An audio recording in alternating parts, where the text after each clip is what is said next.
아빠, 저 그런 택배 안 보냈는데요? 큰아들 재민이의 그 한마디에 제 세상이 무너졌습니다.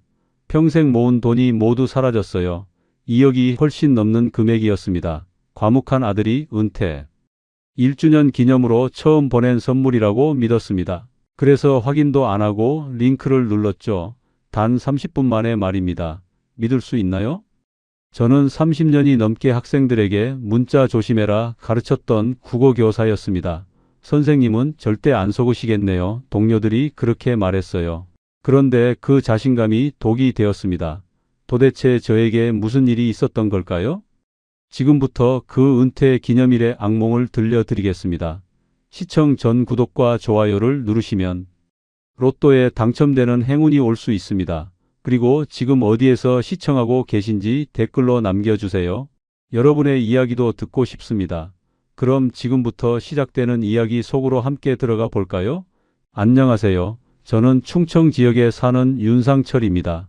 정년 퇴임 후 교단을 떠난 지 벌써 1년이 되었습니다. 제 일상은 시계추처럼 규칙적이었습니다. 새벽 6시면 어김없이 눈이 떠지고 창문 너머로 불어오는 맑은 공기를 마시며 차 한 잔으로 아침을 시작합니다. 아파트 단지를 한 바퀴 산책하고 나면 늘 도서관으로 발걸음을 옮기곤 했습니다. 도서관 신문 코너에 앉으면 늘 옆자리에서 박 선생님을 마주하곤 했습니다. 저와 비슷한 나이에 퇴직하신 분이었죠. 윤 선생 오늘도 일찍 나오셨네.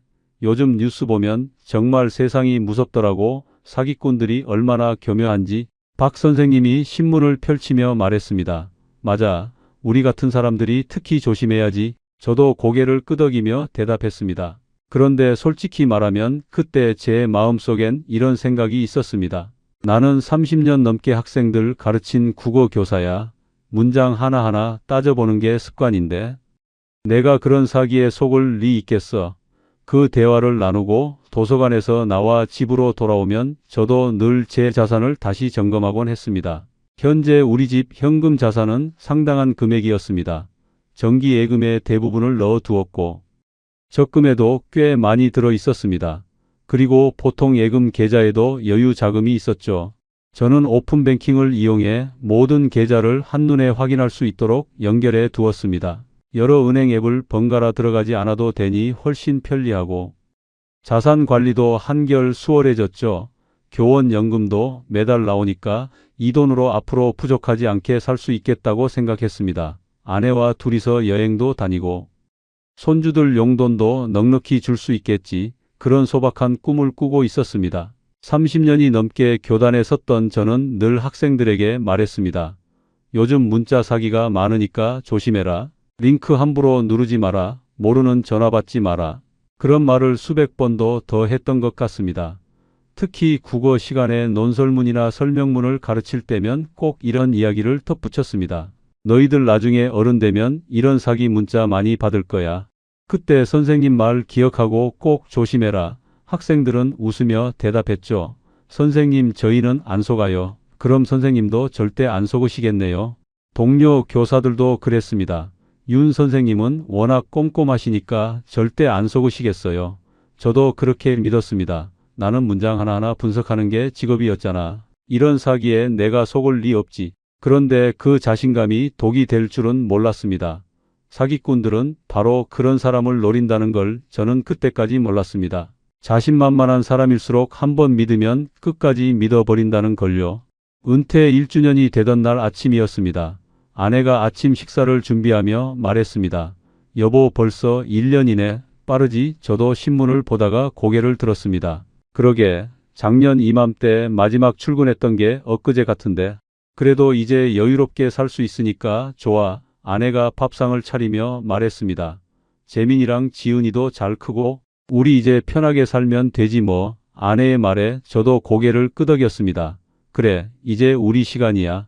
큰아들 재민이는 서울에서 회사를 다니고 있었고 둘째 지은이는 부산에서 초등학교 교사로 일하고 있었습니다. 두 아이 모두 제 자리를 잡았으니 이제 정말 우리 부부만의 시간을 즐길 수 있겠다 싶었습니다. 그날은 정말 평온했습니다.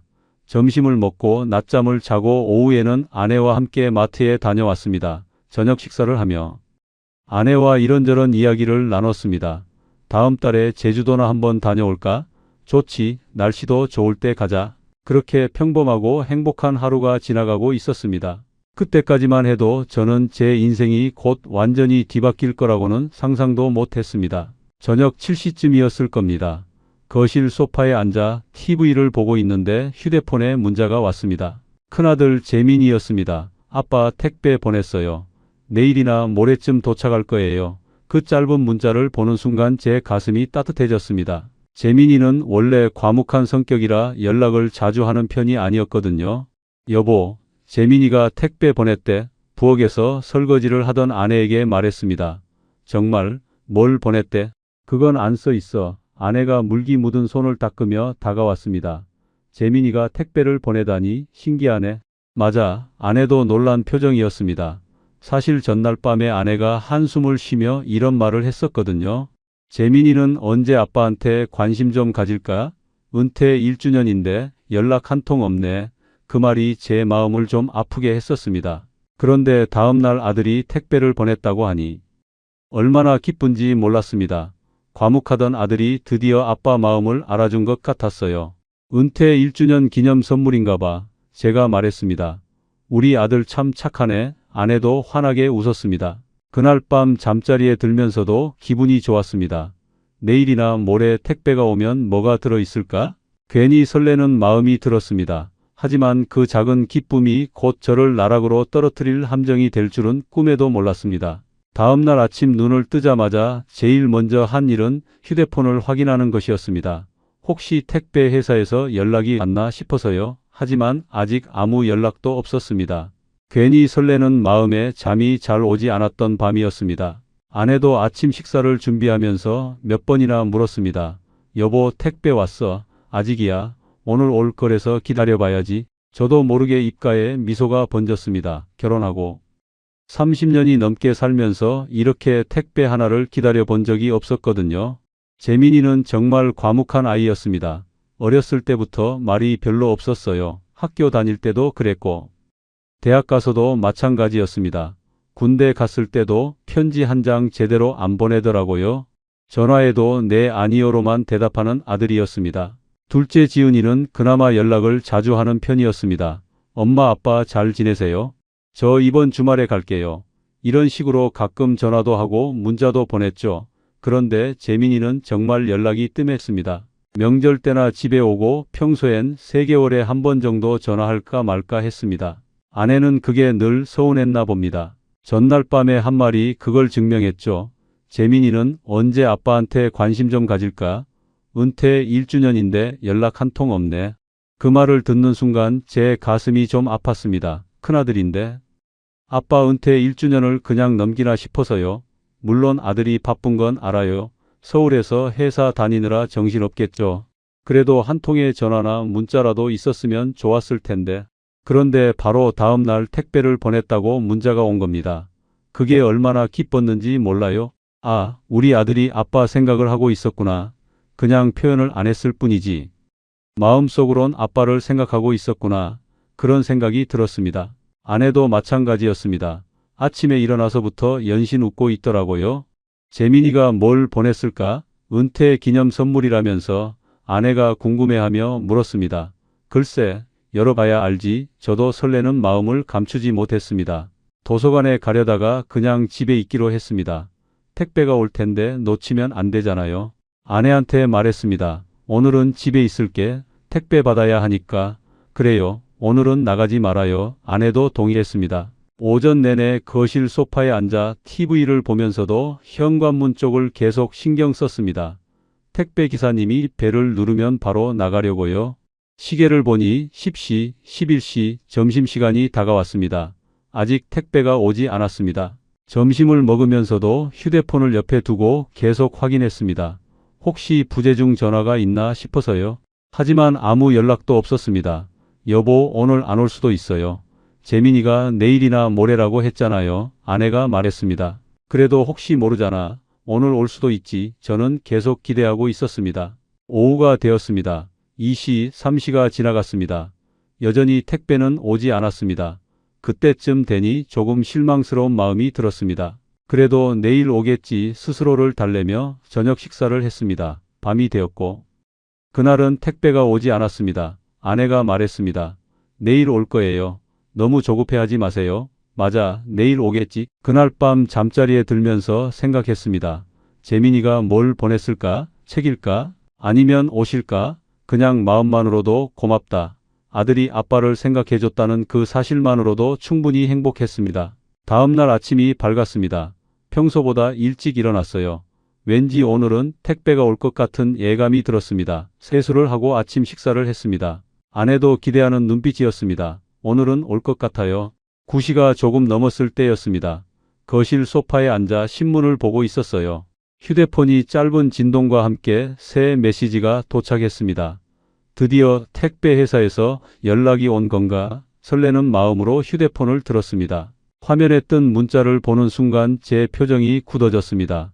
택배 관련 문자이긴 한데 뭔가 이상했습니다. 송장 번호가 있고 주소 불일치로 배송 지연된다는 내용이었습니다. 아래에는 파란색 링크가 있었죠. 순간 어제 재민이가 보냈다던 그 택배가 떠올랐습니다. 아들이 보낸 택배가 주소 때문에 늦어진다니 이건 빨리 확인해 봐야겠다는 생각이 들었습니다. 은퇴 기념 선물인데 이렇게 늦어지면 안 되지. 마음이 급해졌습니다. 아내가 부엌에서 설거지를 하고 있었습니다. 저는 거실 소파에서 휴대폰 화면을 뚫어지게 쳐다봤습니다. 송장 번호와 함께 주소지를 다시 확인하라는 안내 문구가 있었어요. 배송 주소지를 통해 주소지 재확인 바랍니다. 이상하다는 생각보다는 빨리 확인해야겠다는 생각이 먼저 들었습니다. 재민이가 보낸 선물이 제대로 도착하지 않으면 어쩌지. 아들이 처음으로 보낸 선물인데 그 마음이 저를 조급하게 만들었습니다. 여보, 택배 회사에서 연락 왔어. 주소가 잘못됐나 봐. 제가 아내에게 말했습니다. 그래요? 그럼 확인해봐요. 아내는 별로 신경 쓰지 않는 듯 했습니다. 설거지에 집중하고 있었죠.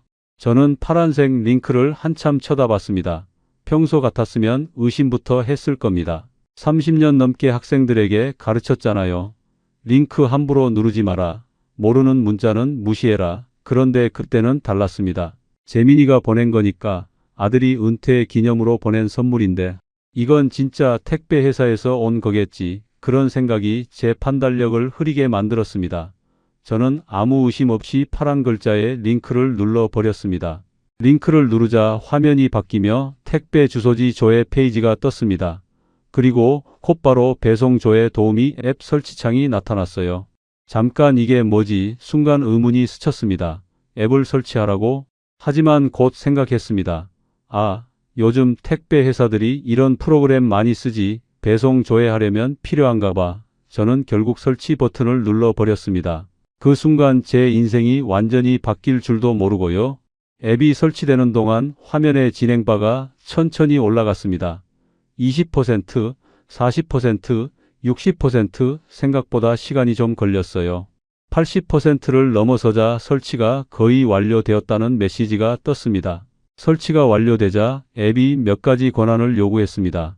연락처 접근 권한, 저장소 접근 권한, 전화 권한, SMS 권한까지. 평소 같으면 이상하다고 생각했을 텐데 그때는 그러지 못했습니다. 배송 조회를 위해서는 필요하겠지. 택배 회사에서 연락도 해야 하고 문자도 보내야 하니까 그런 생각으로 저는 모든 권한을 허용했습니다. 하나하나 체크하면서 허용 버튼을 눌렀죠. 모든 권한을 허용하는 순간 휴대폰 화면이 갑자기 까맣게 변했습니다. 뭐지? 깜짝 놀라서 휴대폰을 흔들어 봤지만 반응이 없었어요. 화면이 완전히 꺼진 것처럼 보였습니다. 고장 난 건가? 약 30초쯤 지났을까요? 화면이 다시 켜졌습니다. 휴대폰 초기 화면이 나타나며 정상적으로 작동하기 시작했어요. 휴, 놀랐네. 저는 안도의 한숨을 쉬었습니다. 오래된 휴대폰이라 그런가 봐. 사실 제 휴대폰은 3년 정도 쓴 거였습니다. 요즘 새 앱 설치하면 가끔 느려지거나 멈추기도 했어요. 그래서 이번에도 그런 현상이라고 생각했습니다. 전혀 의심하지 않았죠. 배송 조회 앱을 열어보려고 했는데 아이콘이 보이지 않았습니다. 어디 갔지? 화면을 이리저리 넘겨보며 찾아봤지만 설치한 앱이 보이지 않았어요. 이상하네. 분명히 설치했는데. 그때 휴대폰이 눈에 띄게 느려진 게 느껴졌습니다. 화면을 넘기는데 버벅거렸고 앱을 열 때도 평소보다 시간이 더 걸렸어요. 역시 오래돼서 그런가 봐. 나중에 휴대폰 새로 바꿔야겠다. 그렇게 생각했습니다. 여보, 택배 주소 확인했어. 제가 아내에게 말했습니다. 그래요? 어땠어요? 아내가 부엌에서 나오며 물었습니다. 앱 설치하라길래 했는데 잘 안 보이네. 나중에 다시 확인해 봐야겠어. 저는 대수롭지 않게 대답했습니다. 재민이한테 전화해서 물어보지 그래요. 송장 번호 알려달라고 아내가 말했습니다. 순간 저는 망설였습니다. 아들이 깜짝 선물로 보낸 건데 물어보면 기분 상할 것 같아서요. 재민이는 원래 과묵한 성격이잖아. 처음으로 아빠한테 이렇게 선물을 보냈는데 내가 확인한다고 전화하면 섭섭해하지 않을까? 아들 마음 상하게 하고 싶지 않았습니다. 그냥 기다려보자. 어차피 배송되면 오겠지. 아니야, 괜찮아. 조금 늦어도 올 거야. 제가 아내에게 말했습니다. 그래요. 그럼 기다려봐요. 아내도 더 이상 묻지 않았습니다. 지금 생각하면 그때 재민이한테 전화 한 통만 했어도 모든 게 달라졌을 텐데요. 그런데 저는 하지 않았습니다. 아들 기분 상할까봐. 과묵한 아들이 용기 내서 보낸 선물인데 그걸 확인한다는 게 미안했습니다. 그 한 번의 망설임이 제 인생을 완전히 바꿔놓을 줄은 꿈에도 몰랐습니다. 시계를 보니 오전 9시 20분쯤이었습니다. 저는 다시 소파에 앉아 신문을 봤습니다. 휴대폰은 옆에 두고요. 그런데 휴대폰이 계속 신경 쓰였습니다. 평소보다 뜨거운 것 같았고 배터리도 빨리 닳는 것 같았어요. 하지만 그때까지도 저는 전혀 의심하지 않았습니다. 그저 오래된 휴대폰이라 그런가 보다 하고 넘겼죠. 제 휴대폰 안에서는 이미 악성 앱이 작동하고 있었는데도 말입니다. 모든 걸 지켜보고 있었는데도요. 몇 분이 지났을까요? 곧 제 휴대폰에 또 다른 전화가 걸려올 예정이었습니다. 그리고 그 전화가 제 인생을 완전히 무너뜨릴 시작점이 될 거라는 걸 저는 전혀 알지 못했습니다. 오전 9시 20분이 조금 지났을 때였습니다. 거실 소파에 앉아 신문을 보고 있는데 휴대폰이 울렸습니다. 화면을 보는 순간 저는 안심했습니다. 발신자 표시에 익숙한 번호가 떠 있었거든요. 어은행 고객센터였습니다. 1588로 시작하는 번호였고 제가 20년 넘게 사용해 온 은행이었어요. 주거래 은행이라 매달 연금도 이 계좌로 들어왔고 적금도 예금도 모두 이 은행에 있었습니다. 여보세요. 제가 전화를 받았습니다. 수화기 너머로 기계적인 목소리가 흘러나왔습니다. 고객님, 어은행입니다. 고객님 계좌에서 정기예금 해지 요청이 접수되었습니다. 본인 요청이 아닐 경우 상담원 연결을 위해 1번을 눌러주십시오. 순간 귀를 의심했습니다. 정기예금 해지라니 제가 그런 신청을 한 적이 없었거든요. 손이 떨리면서 휴대폰을 놓칠 뻔했어요. 내가 신청한 적도 없는데 이게 무슨 일이야. 불안한 마음에 서둘러 1번을 눌렀습니다. 그런데 이상하게도 상담원이 연결되지 않았습니다. 짧은 삐 소리와 함께 통화가 뚝 끊겨 버렸어요. 뭐지? 상담원이 연결돼야 하는데 의아하며 저는 방금 온 번호로 다시 전화를 걸려고 했습니다. 그런데 곧바로 다시 전화가 걸려왔습니다. 휴대폰 화면에는 여전히 어은행 고객센터 번호가 표시되었습니다. 저는 당연히 은행에서 다시 연락한 줄로만 믿었죠.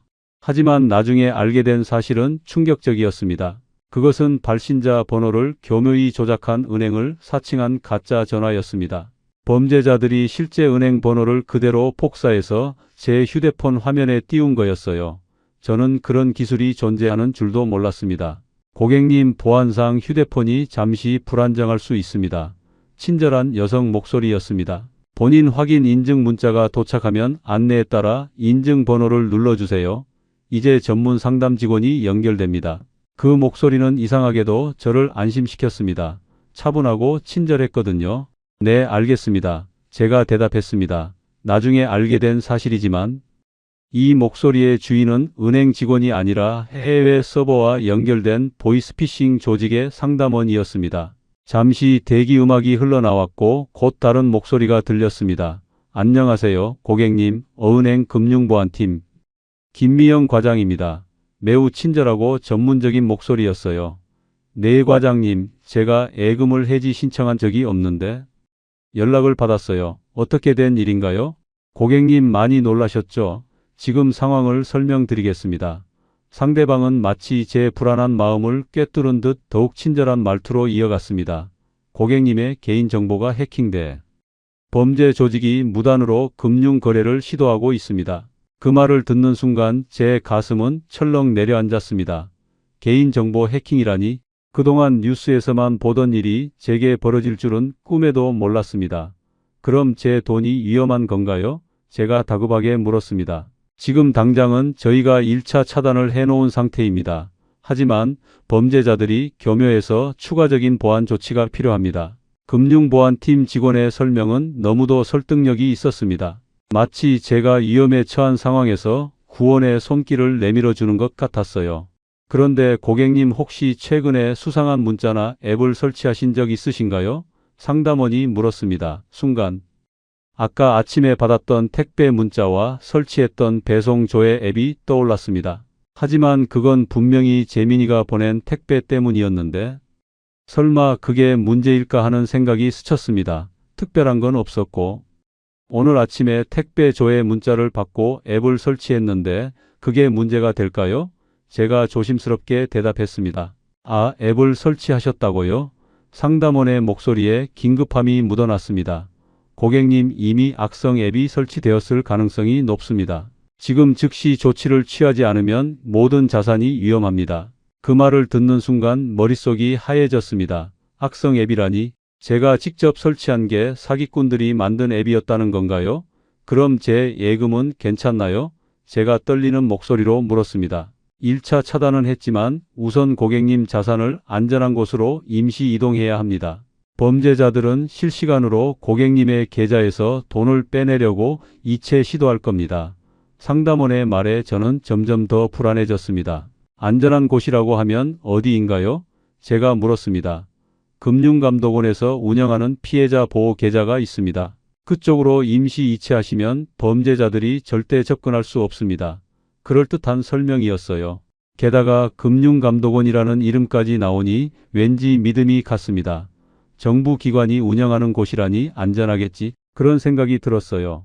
그럼 지금 당장 어떻게 해야 하나요? 제가 다급하게 물었습니다. 고객님 인증 전화가 갈 텐데 안내에 따라 인증 번호를 눌러주세요. 상담원이 차근차근 설명했습니다. 그때 마침 아내가 현관문을 열고 들어왔습니다. 장을 보러 나갔다가 돌아온 거였어요. 현관문이 열리는 소리와 함께 비닐봉지가 바스락거렸습니다. 여보 계속 통화 중이던데 누구랑 얘기해? 아내가 부엌으로 들어오며 물었습니다. 저는 아내에게 손짓으로 조용히 하라고 했어요. 네, 알겠습니다. 인증번호만 누르면 되는 거죠? 제가 전화 속 상담원에게 대답했습니다. 네, 맞습니다. 그리고 고객님 이 모든 과정은 보안상 가족분께도 말씀하시면 안 됩니다. 나중에 돌이켜보니 이 말이 가장 교묘한 덫이었습니다.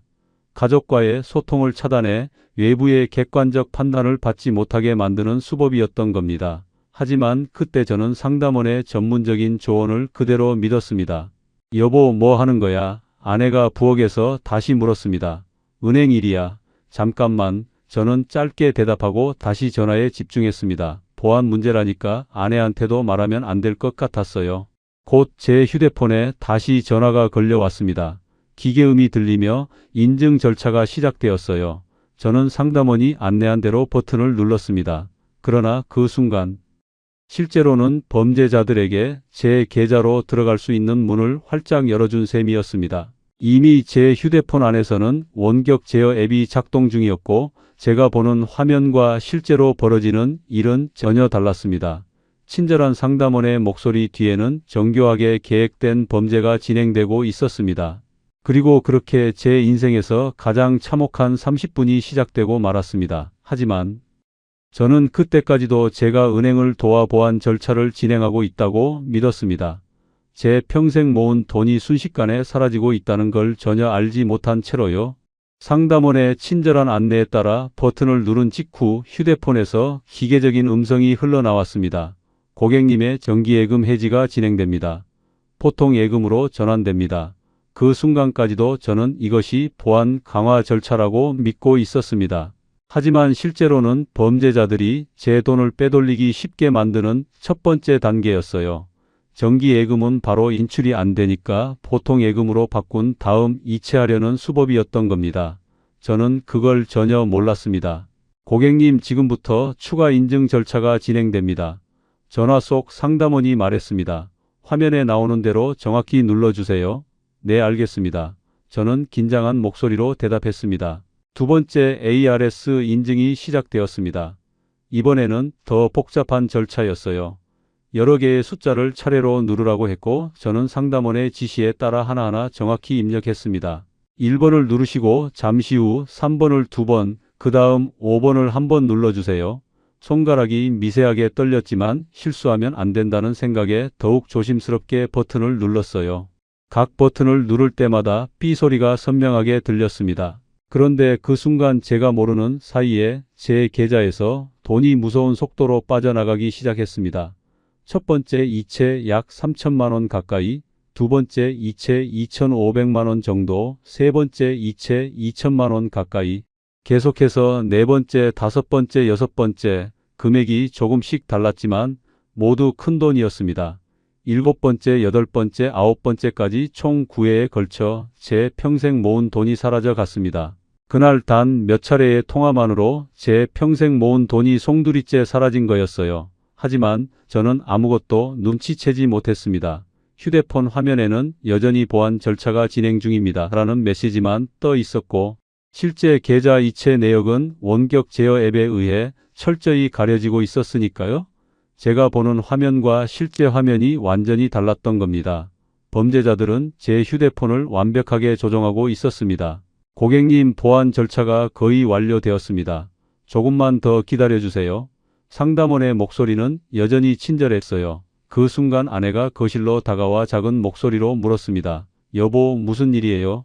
저는 대충 손짓하며 괜찮다고 답한 뒤 다시 전화에 집중했습니다.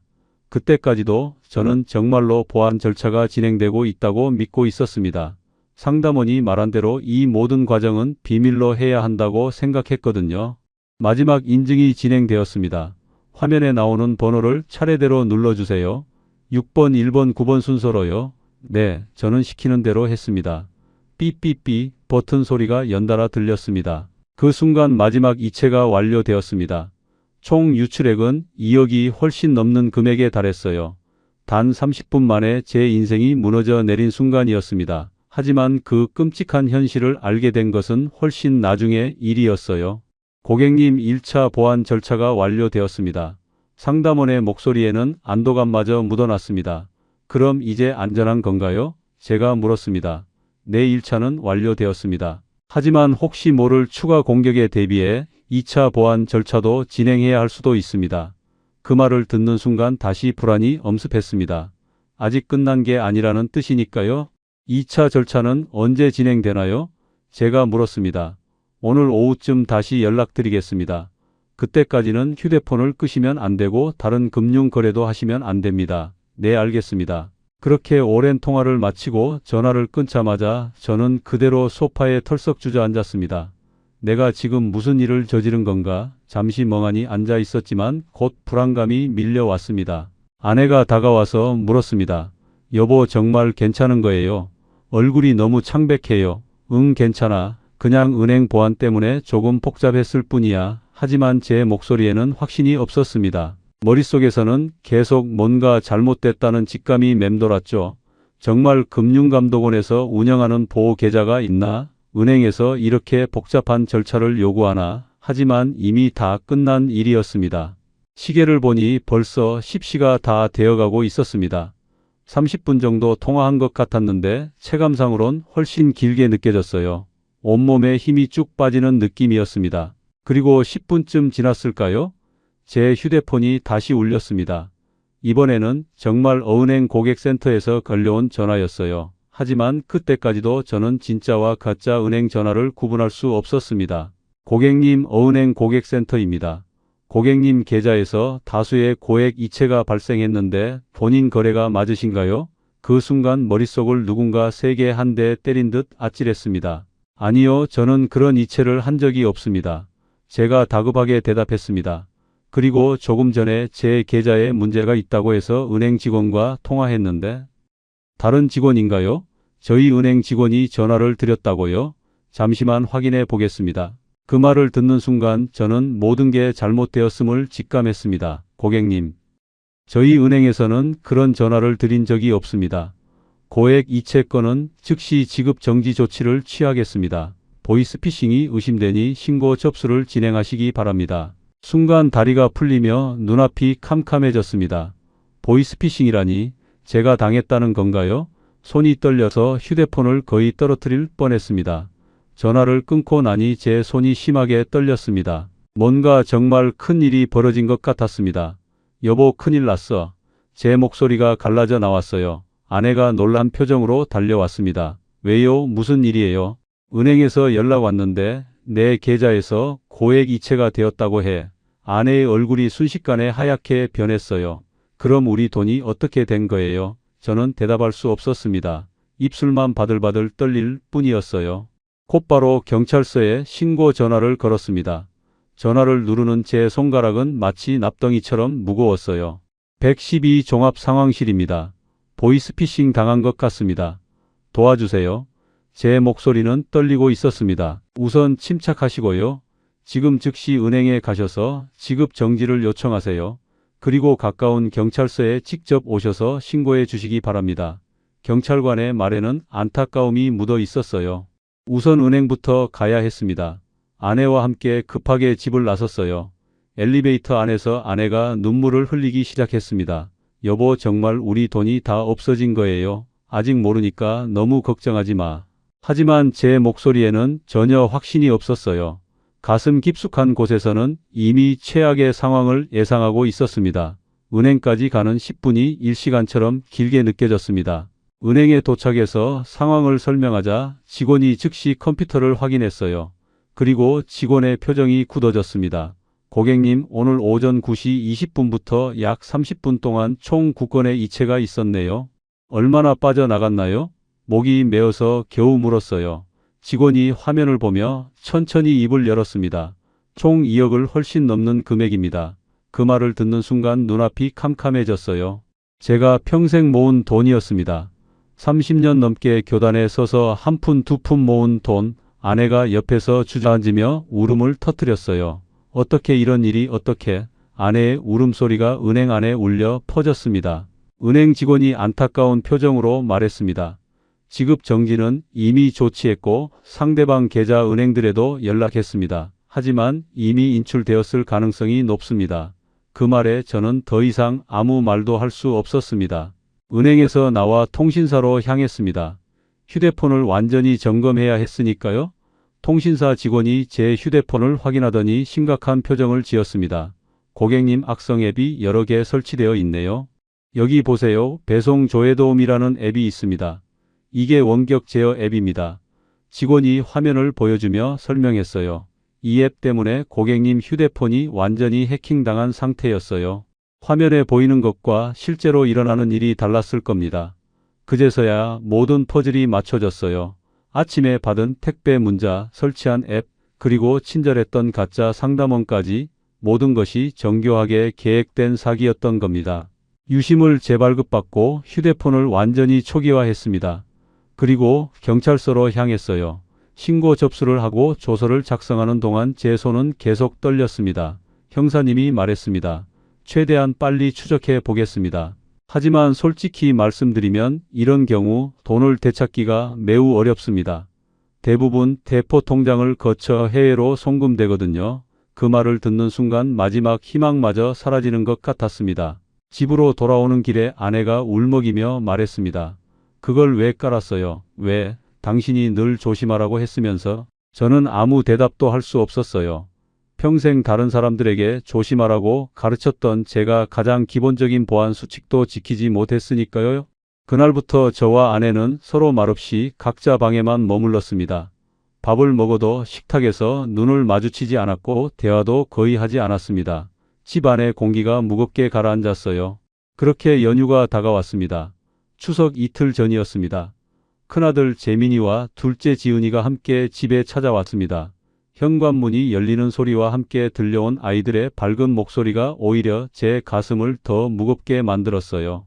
엄마, 아빠, 저희 왔어요. 하지만 저와 아내의 굳은 얼굴을 본 순간 두 아이의 표정도 금세 달라졌습니다. 두 분 무슨 일 있으세요? 안색이 안 좋은데 어디 아프신 건 아니죠? 재민이가 걱정스러운 목소리로 물었습니다. 아내가 부엌에서 차를 준비하다가 갑자기 손에 들고 있던 찻잔을 놓치며 주저앉았어요. 쨍그랑 소리와 함께 깨진 조각들이 바닥에 흩어졌습니다. 엄마, 아이들이 동시에 달려갔어요. 괜찮아, 괜찮아. 그냥 손에 힘이 없어서. 하지만 아내의 목소리는 떨리고 있었습니다. 아내는 며칠째 제대로 먹지도 못하고 잠도 자지 못해 탈진 상태였던 겁니다. 저는 깨진 조각을 치우며 마음의 준비를 했습니다. 더 이상 숨길 수는 없겠구나. 재민이가 엄마를 소파에 앉히고 나서 저를 똑바로 바라봤어요. 아빠 도대체 무슨 일이에요? 엄마도 이상하고 아빠도 이상해요. 더 이상 미룰 수 없었습니다. 저는 깊은 숨을 들이쉬고 입을 열었어요.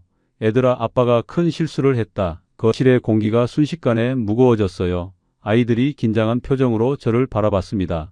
보이스피싱에 당했다. 그 말이 떨어지자마자 지은이가 손으로 입을 막았어요. 설마 아빠가요? 재민이의 목소리가 떨렸어요. 얼마나 당하셨어요? 저는 숫자를 말하기가 두려웠습니다.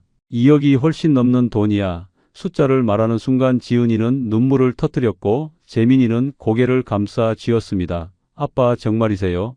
우리 집 돈이 다 없어진 거예요? 재민이가 믿을 수 없다는 표정으로 물었습니다.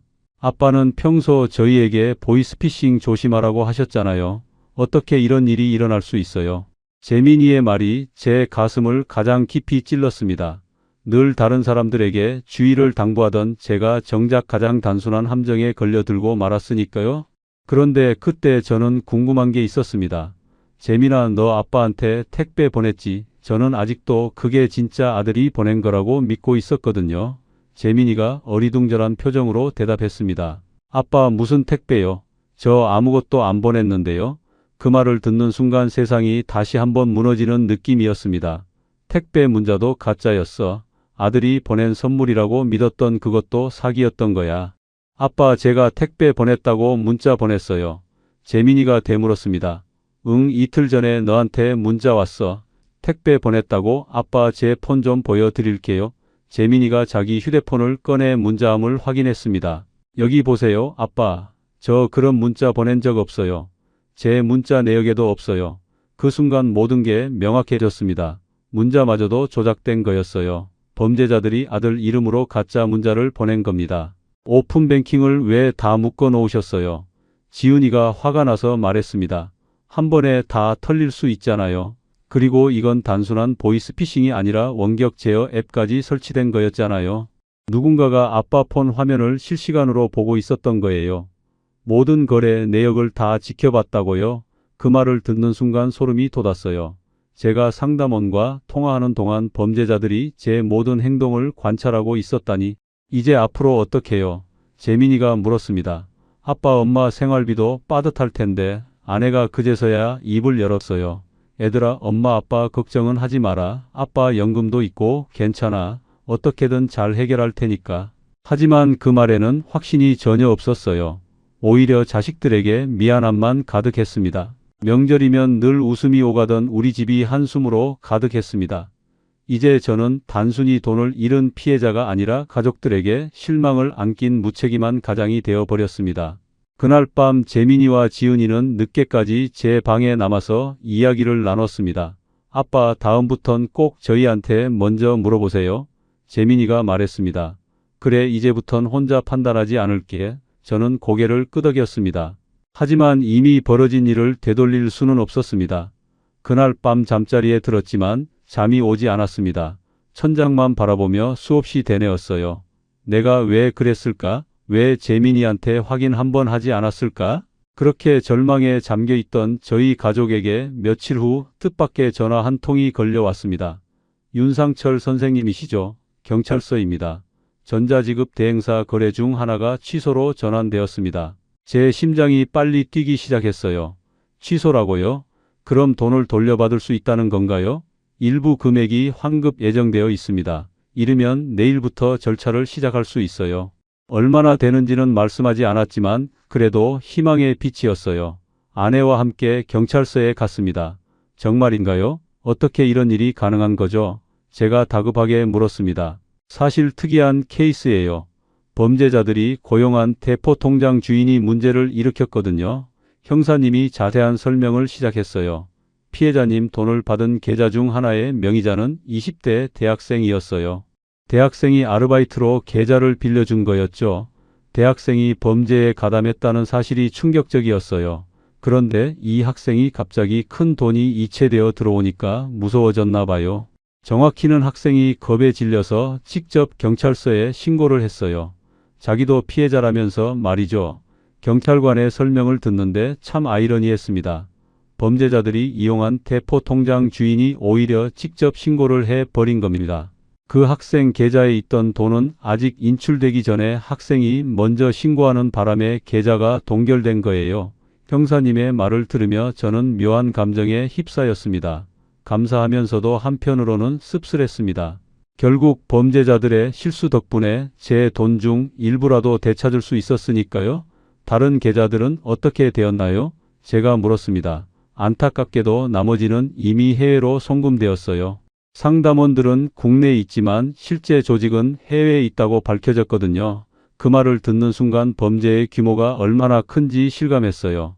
단순한 개인 사기가 아니라 국제적인 조직 범죄였던 거죠. 그럼 나머지 돈은 되찾기 어려운 건가요? 제가 조심스럽게 물었습니다. 현실적으로 매우 어렵습니다. 해외 송금된 돈을 추적하는 것은 시간도 오래 걸리고 성공 확률도 낮거든요. 그리고 고객님 은행에 지급 정지 요청하셨다고 하셨죠? 네, 그랬습니다. 그런데 문제는 30분이라는 시간이었습니다. 범죄자들이 대포 통장으로 1차 이체하고 즉시 2차 이체를 진행했어요. 은행 시스템상 지급 정지 처리가 되기 전에 이미 돈이 빠져나간 겁니다. 9번의 이체가 각각 다른 계좌로 분산되었고 그걸 실시간으로 막기엔 시스템적 한계가 있었어요. 형사님의 말을 들으며 저는 다시 한번 냉혹한 현실을 직시해야 했습니다. 그래도 일부라도 돌려받을 수 있다는 것에 감사해야 한다고 스스로를 다독였습니다. 며칠 후 계좌로 1,000만 원이 조금 넘는 금액이 입금되었습니다. 통장에 찍힌 숫자를 보는 순간 복잡한 감정이 밀려왔어요. 기쁨과 동시에 여전히 남아있는 거대한 손실에 대한 절망감이었습니다. 최종 손실 금액을 계산해 보니 2억이 훨씬 넘는 돈이 여전히 사라진 상태였습니다. 환급받은 돈을 제외하고도 여전히 제 평생 모은 재산 대부분이 사라진 셈이었습니다. 아내와 함께 앞으로의 생활비를 계산해 보았어요. 제가 받는 연금만으로는 빠듯했습니다. 여보, 이제 정말 허리띠 졸라매고 살아야겠어. 아내가 한숨을 쉬며 말했습니다. 그래야지 용돈도 줄이고 외식도 자제해야겠어. 저도 고개를 끄덕였습니다. 하지만 그때까지만 해도 저희는 최악의 상황이 끝났다고 생각했어요. 그런데 한 달쯤 지난 어느 날 오후였습니다. 휴대폰에 낯선 번호로 전화가 걸려왔어요. 이번에는 조심스럽게 받았습니다. 안녕하세요. 금융사기 피해 구제 전담팀입니다. 차분한 남자 직원 목소리였어요. 하지만 이미 한 번 당한 경험이 있어서 경계심이 들었습니다. 어떤 일로 연락하신 건가요? 제가 조심스럽게 물었습니다. 윤상철 선생님께서 최근 보이스피싱 피해를 당하신 것으로 파악됩니다. 정부에서 새로 시행하는 피해 구제 프로그램을 안내해 드리려고 합니다. 새로운 구제 프로그램이라니 처음 듣는 이야기였어요. 저희가 확인해 본 결과 선생님께서 당하신 사기 조직을 완전히 검거했습니다. 그래서 피해 전액 환급이 가능해졌어요. 그 말을 듣는 순간 가슴이 뛰기 시작했어요. 전액 환급이라니 정말 그런 일이 가능할까요? 정말인가요? 어떻게 그런 일이? 제가 반신반의하며 물었습니다. 하지만 환급 절차가 복잡해서 우선 보증금을 입금하셔야 합니다. 300만 원 정도면 됩니다. 그 순간 뭔가 이상하다는 직감이 들었습니다. 보증금을 왜 내야 하는 거죠? 제가 날카롭게 물었습니다. 정부 정책상 그렇게 되어 있습니다. 보증금을 내시면 바로 피해금 전액을 환급해 드려요. 상대방이 설명했지만 저는 이번에는 달랐어요. 한 번 당한 경험이 저를 조심스럽게 만들었습니다. 혹시 관련 기관에서 제가 직접 확인해 봐도 될까요? 제가 물었습니다. 선생님, 지금 시간이 촉박해요. 오늘 안에 신청하지 않으시면 기회를 놓치실 수도 있어요. 전형적인 압박 수법이었어요. 이번에는 그 수법이 명확히 보였습니다. 아니요, 우선 확인부터 해보겠습니다. 저는 단호하게 말하고 전화를 끊었습니다. 전화를 끊고 바로 금융감독원에 문의했어요. 안녕하세요. 금융감독원입니다. 네 보이스피싱 피해금 환급 관련해서 문의하려고 하는데요. 어떤 내용인지 말씀해 주세요. 정부에서 새로 시행한다는 구제 프로그램이 있나요? 보증금을 내면 피해금을 전액 환급해 준다는데 고객님, 저희는 절대 먼저 연락드려서 보증금을 요구하지 않습니다. 그것도 2차 보이스피싱이에요. 역시 또 다른 사기였어요. 이번에는 제가 피해자라는 것을 노린 더욱 교묘한 수법이었습니다. 감사합니다. 거의 당할 뻔했네요. 전화를 끊고 나서 등골이 서늘해졌어요. 만약 첫 번째 피해 경험이 없었다면 또다시 속았을지도 모른다는 생각이 들었거든요. 아내에게 상황을 설명하자 깜짝 놀랐어요. 여보, 또 속을 뻔했어. 이 사람들은 정말 끈질기네. 이번에는 괜찮았어. 경험이 도움이 되었나 봐. 저는 안도의 한숨을 쉬었습니다. 하지만 마음 한편으로는 불안했어요. 앞으로도 이런 시도들이 계속 있을 것 같았거든요. 그날부터 저는 모든 보안 서비스를 신청했습니다. 여신거래 안심 차단 서비스, 해외 송금 차단 서비스, 전자금융 사기 예방 서비스까지 가능한 모든 것을 설정했습니다. 그리고 아내에게 굳게 약속했습니다. 앞으로는 어떤 금융 거래든 반드시 가족과 상의한 뒤에 할게. 이번 일을 통해 가장 크게 깨달은 것은 혼자 판단하면 안 된다는 사실이었거든요. 그 후로 저는 제가 배운 뼈 아픈 교훈들을 정리하기 시작했습니다. 다시는 이런 일이 생기지 않도록 하기 위해서였고, 다른 분들도 저처럼 당하지 않았으면 하는 마음에서였습니다. 가장 먼저 한 일은 휴대폰 보안을 철저히 하는 것이었어요. 낯선 링크나 앱은 절대 설치하지 않기로 했습니다. 앱은 구글이나 애플 공식 마켓에서만 다운로드하기로 원칙을 정했죠. 그리고 의심스러운 문자가 오면 바로 신고하기로 했습니다. 보이스피싱 의심 문자는 118번이나 112번으로 신고할 수 있다는 걸 알게 되었어요. 중요한 알림은 앱과 문자와 이메일로 동시에 받도록 설정했습니다. 오픈뱅킹도 최소화했습니다. 제일 큰 실수가 모든 계좌를 하나로 묶어 놓은 거였어요. 고액 계좌는 오픈뱅킹에서 제외하고 따로 관리하기로 했습니다. 원격 제어 권한도 정기적으로 점검하기로 했어요. 비밀번호는 3개월마다 한 번씩 변경하기로 했습니다. 모바일 백신도 설치했고 항상 최신 버전으로 업데이트하고 있습니다. 휴대폰에 저장된 신분증 사진도 즉시 삭제했어요. 여신거래 안심 차단 서비스는 꼭 신청해야 한다는 것도 알게 되었습니다. 그리고 만약 피해가 발생하면 30분 내에 112와 은행에 동시에 연락해야 한다는 것도 배웠습니다.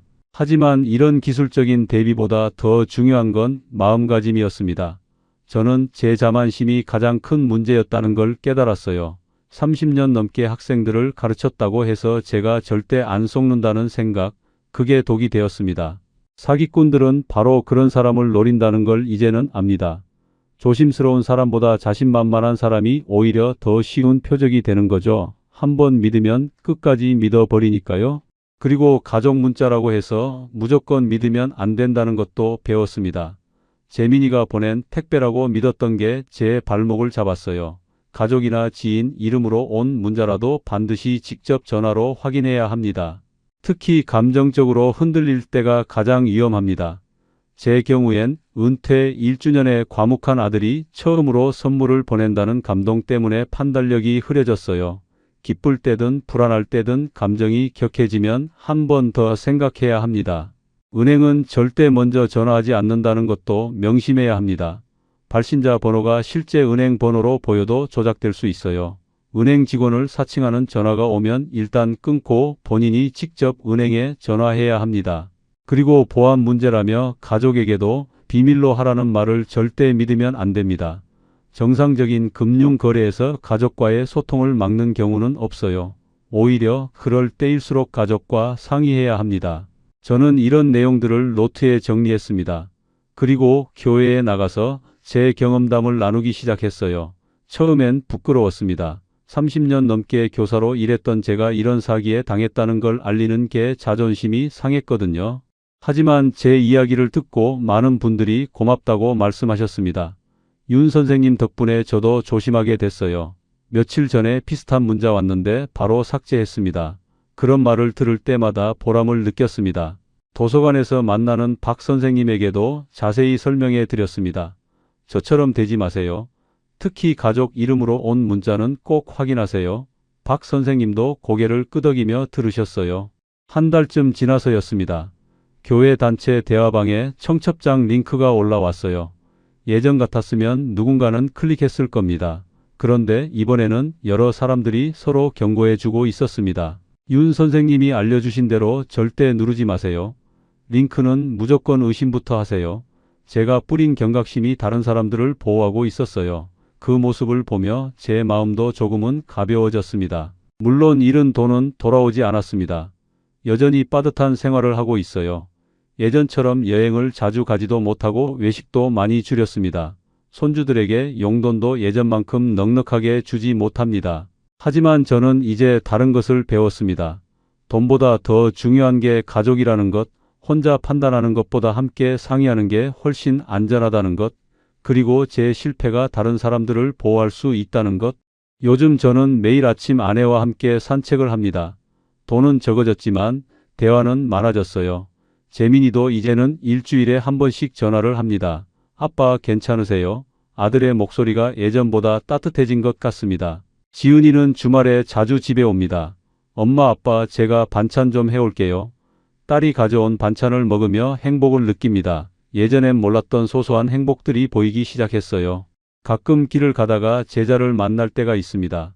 선생님 안녕하세요. 학생들의 밝은 인사를 받으면 여전히 가슴이 뿌듯합니다. 비록 큰 실수를 했지만 제가 가르쳤던 시간들까지 무의미해진 건 아니니까요. 지난주에는 한 제자가 이런 말을 했습니다. 선생님, 저희 부모님한테 선생님 이야기 들려드렸어요. 덕분에 저희 아버지도 조심하게 되셨대요. 그 말을 듣는 순간 눈시울이 뜨거워졌습니다. 제 실패가 누군가의 가족을 지켜줄 수 있다니 이것이 바로 제가 이 고통을 겪은 의미가 아닐까 생각합니다. 비록 2억이 넘는 돈을 잃었지만 그보다 더 값진 교훈을 얻었습니다. 여러분께도 꼭 당부드립니다. 아무리 조심스러운 사람이라도 한순간 방심하면 당할 수 있습니다. 특히 가족이나 지인 이름으로 온 메시지일수록 더욱 조심하세요. 반드시 직접 확인하세요. 은행이나 금융기관을 사칭하는 전화가 오면 일단 끊고 본인이 직접 연락하세요. 그리고 어떤 금융거래든 가족과 상의하세요. 혼자 판단하면 사기꾼들의 함정에 빠지기 쉽습니다. 제 이야기가 여러분의 소중한 노후 자금을 지키는데 조금이라도 도움이 되었으면 좋겠습니다. 저처럼 평생 모은 돈을 한순간에 잃는 일이 없기를 진심으로 바랍니다. 우리의 이 사연이 마음에 남았다면 좋아요를 눌러주세요.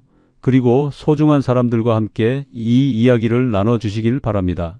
여러분의 한마디가 누군가에겐 큰 위로가 될 수 있습니다. 영상이 마음에 드셨다면 구독과 좋아요 응원 부탁드립니다. 감사합니다.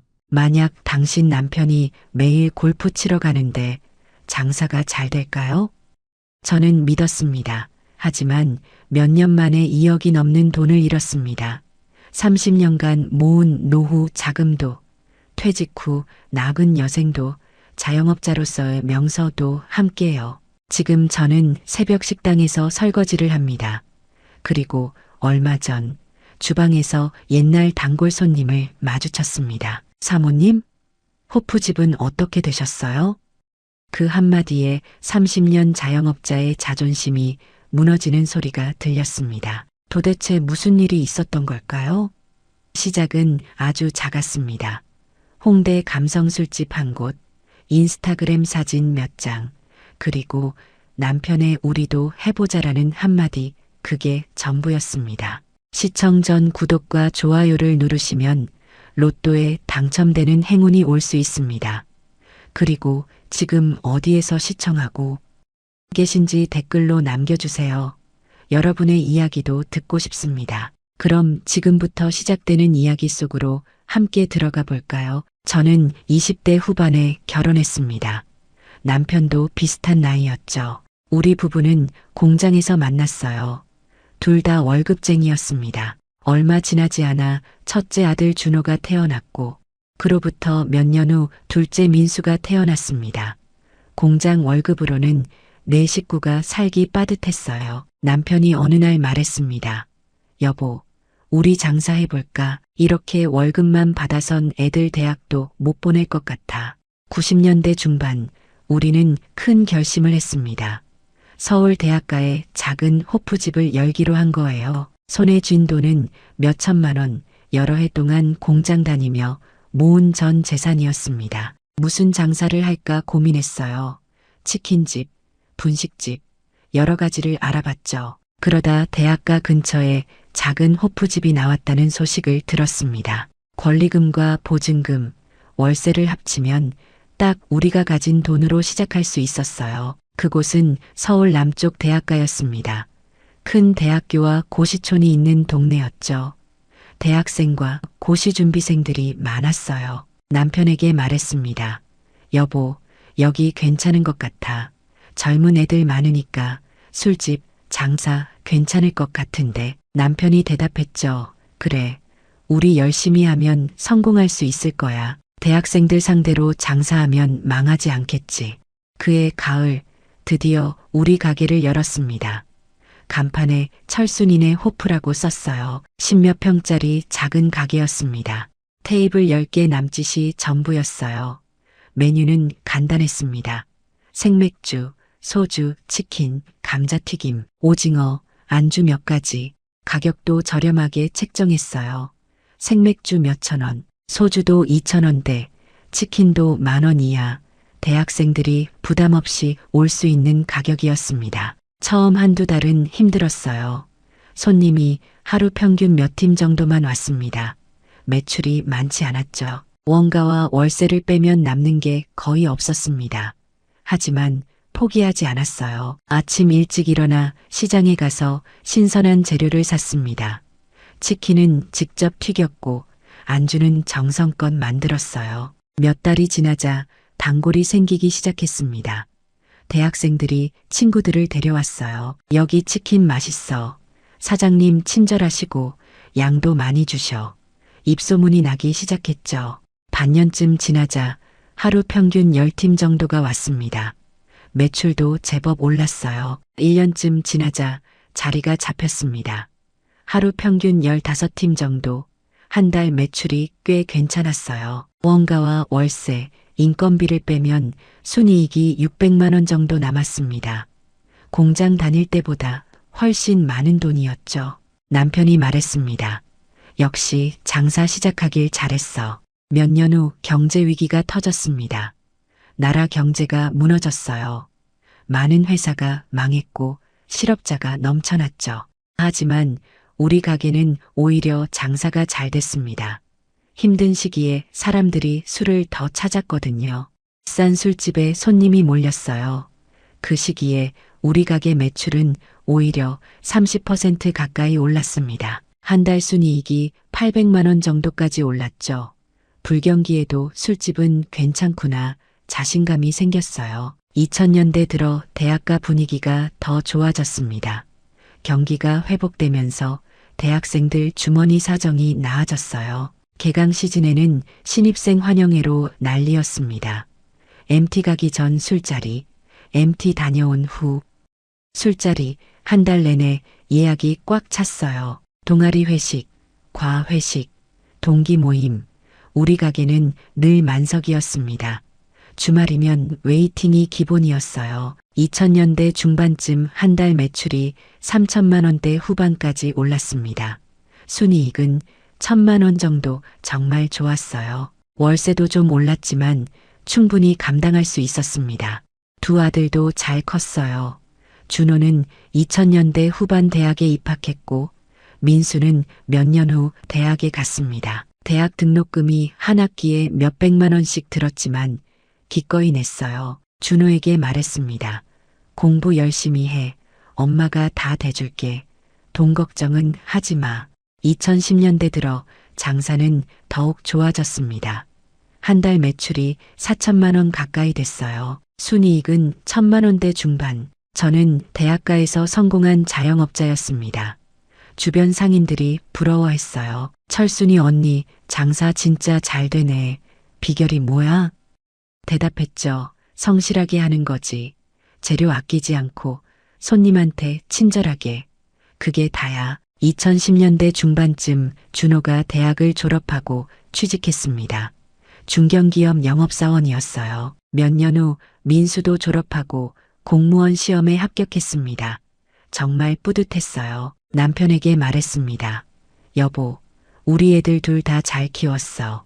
이제 우리 노후만 준비하면 돼. 우리 부부는 서울 남쪽 전세로 살고 있었습니다.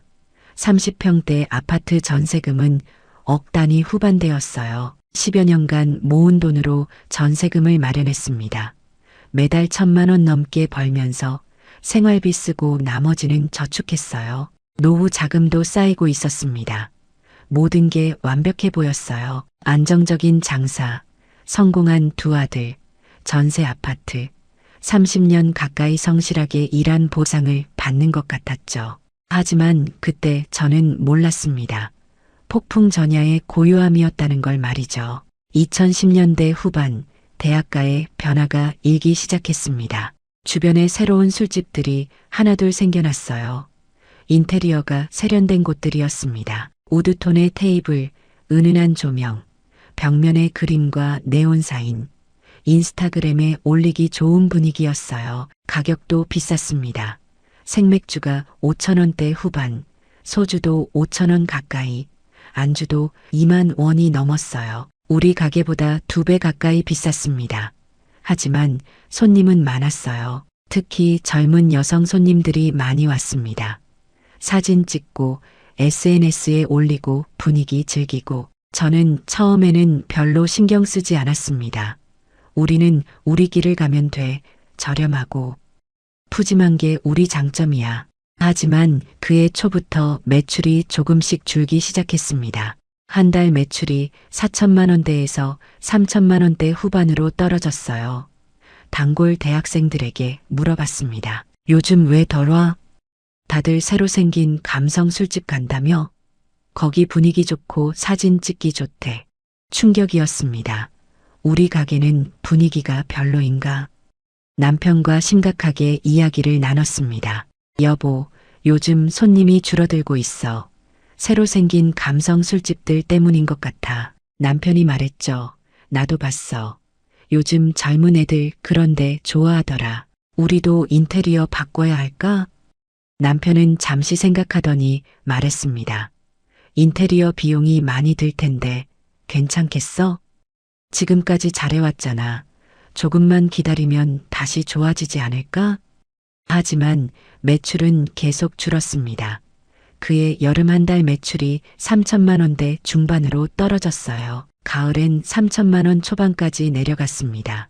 순이익이 1,000만 원대 중반에서 900만 원대로 줄었어요. 몇백만 원 감소, 불안했습니다. 이대로 가면 안 되겠어. 주변 감성 술집들을 둘러봤습니다. 정말 예뻤어요. 깔끔하고 세련되고 젊은 감각이 느껴졌습니다. 우리 가게를 돌아봤습니다. 20여 년 넘게 쓴 낡은 테이블, 낡은 의자, 형광등 조명, 오래된 벽지, 촌스러웠습니다. 이제는 바꿔야 할 때가 온 것 같았어요. 어느 날 저녁 남편이 골프 치고 돌아왔습니다. 여보, 오늘 골프장에서 재밌는 이야기 들었어. 무슨 이야기? 우리 동네 아는 형님이 홍대에 술집 하나 냈는데 대박 났대. 한 달에 몇 천만 원씩 번다더라. 남편 얼굴에 흥분이 역력했습니다. 홍대? 거기 임대료 비싸잖아. 비싸긴 한데 젊은 애들이 엄청 많잖아. 감성 있게만 하면 대박 난대. 남편이 계속 말했습니다. 여보, 우리도 홍대 한번 해볼까? 여기는 이제 손님도 줄고 그러니까. 홍대는 너무 큰 거 아니야? 우리 나이도 있고. 나이가 뭐가 문제야. 우리 30년 가까이 술집 했잖아. 경험이 있는데. 남편은 며칠 동안 계속 홍대 이야기를 했습니다. 골프 칠 때마다 그 형님한테 듣고 오는 것 같았어요. 형님 가게 진짜 잘 된대. 젊은 애들이 줄 서서 기다린대. 우리도 여기 리모델링하고 홍대에 하나 더 내면 대박이야. 2개 하면 한 달에 2천만 원은 넘게 벌 수 있을 거야. 저는 걱정이 됐습니다. 나이도 50대 후반인데 2 매장을 운영할 수 있을까? 하지만 남편은 계속 설득했습니다. 여보, 젊은 애들은 홍대 가잖아.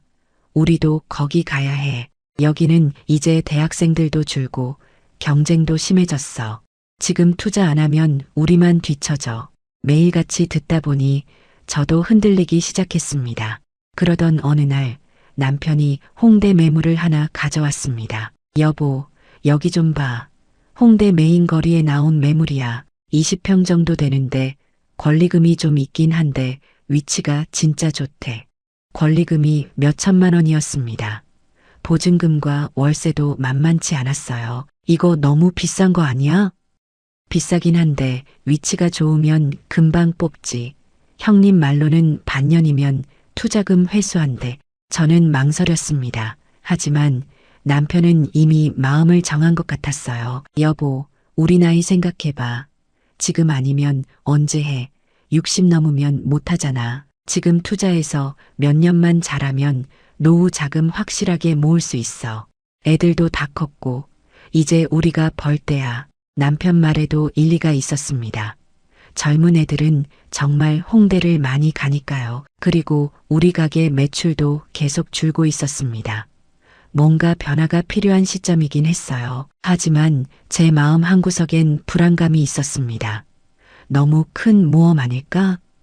여보, 그래도 좀 더 생각해보자. 급하게 결정할 일은 아니잖아. 남편이 답답하다는 듯 말했습니다. 지금 안 하면 다른 사람이 선점해. 좋은 자리는 금방 나가. 결국 저는 남편 말에 떠밀려 홍대 매물을 보러 가기로 했습니다. 그날 밤 잠이 오지 않았습니다. 정말 우리가 홍대에서 할 수 있을까? 50대 후반 부부가 젊은 애들 상대로 감성 술집을 한다? 뭔가 어울리지 않는 그림 같았습니다. 하지만 남편은 이미 확신에 차 있었어요. 골프장에서 들은 성공 사례가 남편을 완전히 사로잡은 것 같았습니다. 여보, 우리도 할 수 있어. 젊게 하면 돼. 그렇게 우리는 홍대로 향하는 길에 발을 들여놓았습니다. 그때 저는 몰랐습니다. 이것이 우리 인생 최대의 실수가 될 줄은. 주말 오후 남편과 함께 홍대에 갔습니다. 메인 거리였어요. 젊은 사람들로 가득했습니다. 옷가게, 카페, 술집들이 빼곡히 들어서 있었죠. 여보, 봐. 사람 엄청 많지? 여기서 장사하면 대박이야. 남편이 신이 나서 말했습니다. 부동산 중개인을 만났어요. 30대 초반쯤 되어 보이는 남자였습니다. 사장님, 여기 정말 좋은 자리예요. 유동인구가 장난 아니거든요. 20평 남짓되는 공간이었습니다. 2층이었어요. 권리금이 얼마예요? 8천만 원입니다. 위치 생각하면 저렴한 편이에요. 8천만 원. 우리 대학가 가게 권리금의 몇 배였습니다. 보증금하고 월세는요? 보증금 5천만 원, 월세 300만 원입니다. 300만 원. 우리 가게 월세의 2배가 넘었어요. 인테리어는 다시 해야 하나요? 중개인이 고개를 끄덕였습니다. 네, 전에 치킨집이었어서 다시 하셔야 할 거예요. 인테리어 비용이 얼마나 들까요? 요즘 감성 술집으로 하시려면 억 단위 중반은 잡으셔야 해요. 계산을 해봤습니다. 권리금 8천만 원, 보증금 5천만 원, 인테리어 억 단위 중반, 총 2억 원대 중반 정도가 들 것 같았어요. 가슴이 철렁했습니다. 너무 큰 돈이었어요. 여보, 이거 너무 비싼 거 아니야? 남편이 속삭였습니다.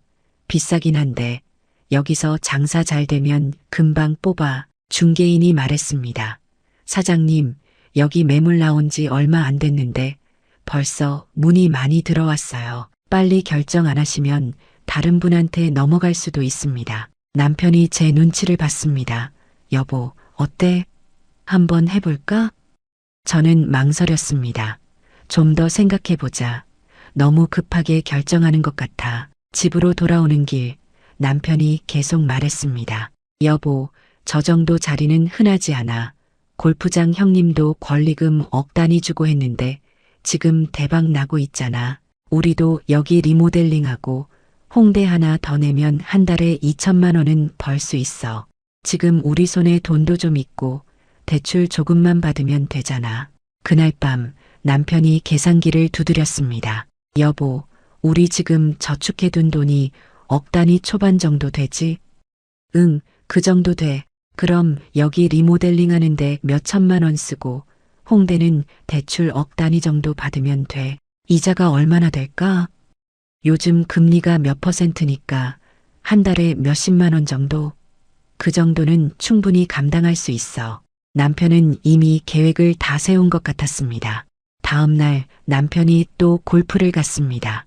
돌아와서는 더 확신에 찬 얼굴이었어요. 여보, 형님이 그러는데 지금이 적기래.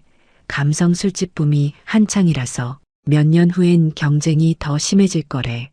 지금 들어가야 한대. 저는 여전히 불안했지만 남편 열정에 떠밀렸습니다. 정말 할 수 있을까? 우리 나이도 있는데 할 수 있어. 우리 30년 가까이 술집 했잖아. 경험이 있는데 뭘. 결국 며칠 후 우리는 홍대 매물 계약을 하기로 했습니다. 은행에 갔습니다. 대출 상담을 받았어요. 담보대출로 억 단위 정도 가능합니다. 금리는 연 몇 퍼센트예요. 한 달 이자가 몇십만 원이었습니다. 부담스러웠지만 감당할 수 있을 것 같았어요. 대출 서류에 도장을 찍었습니다. 손이 떨렸어요.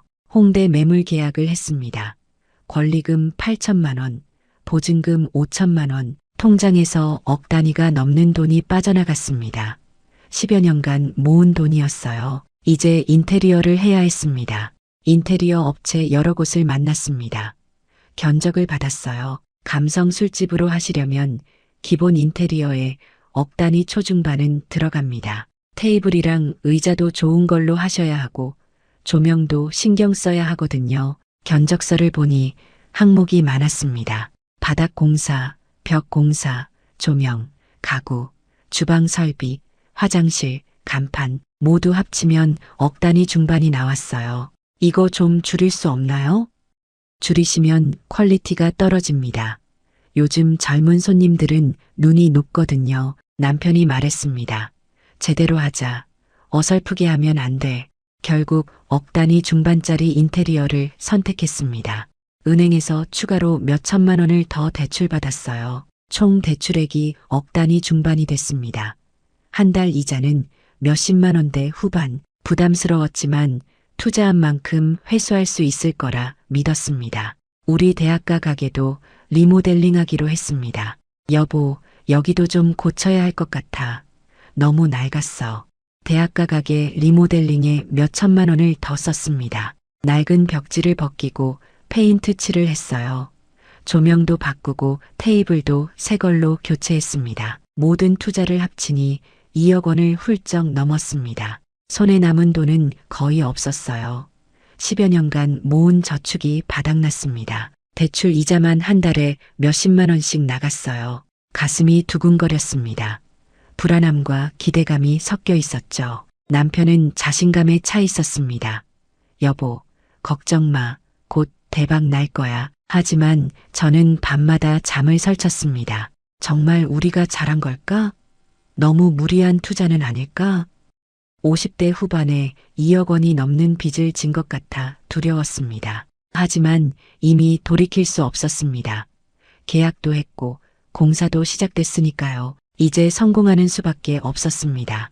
한 달간 공사가 진행됐습니다. 낡은 벽을 뜯어내고 새로 페인트 칠을 했어요. 바닥도 새로 깔았습니다. 조명도 전부 교체했습니다.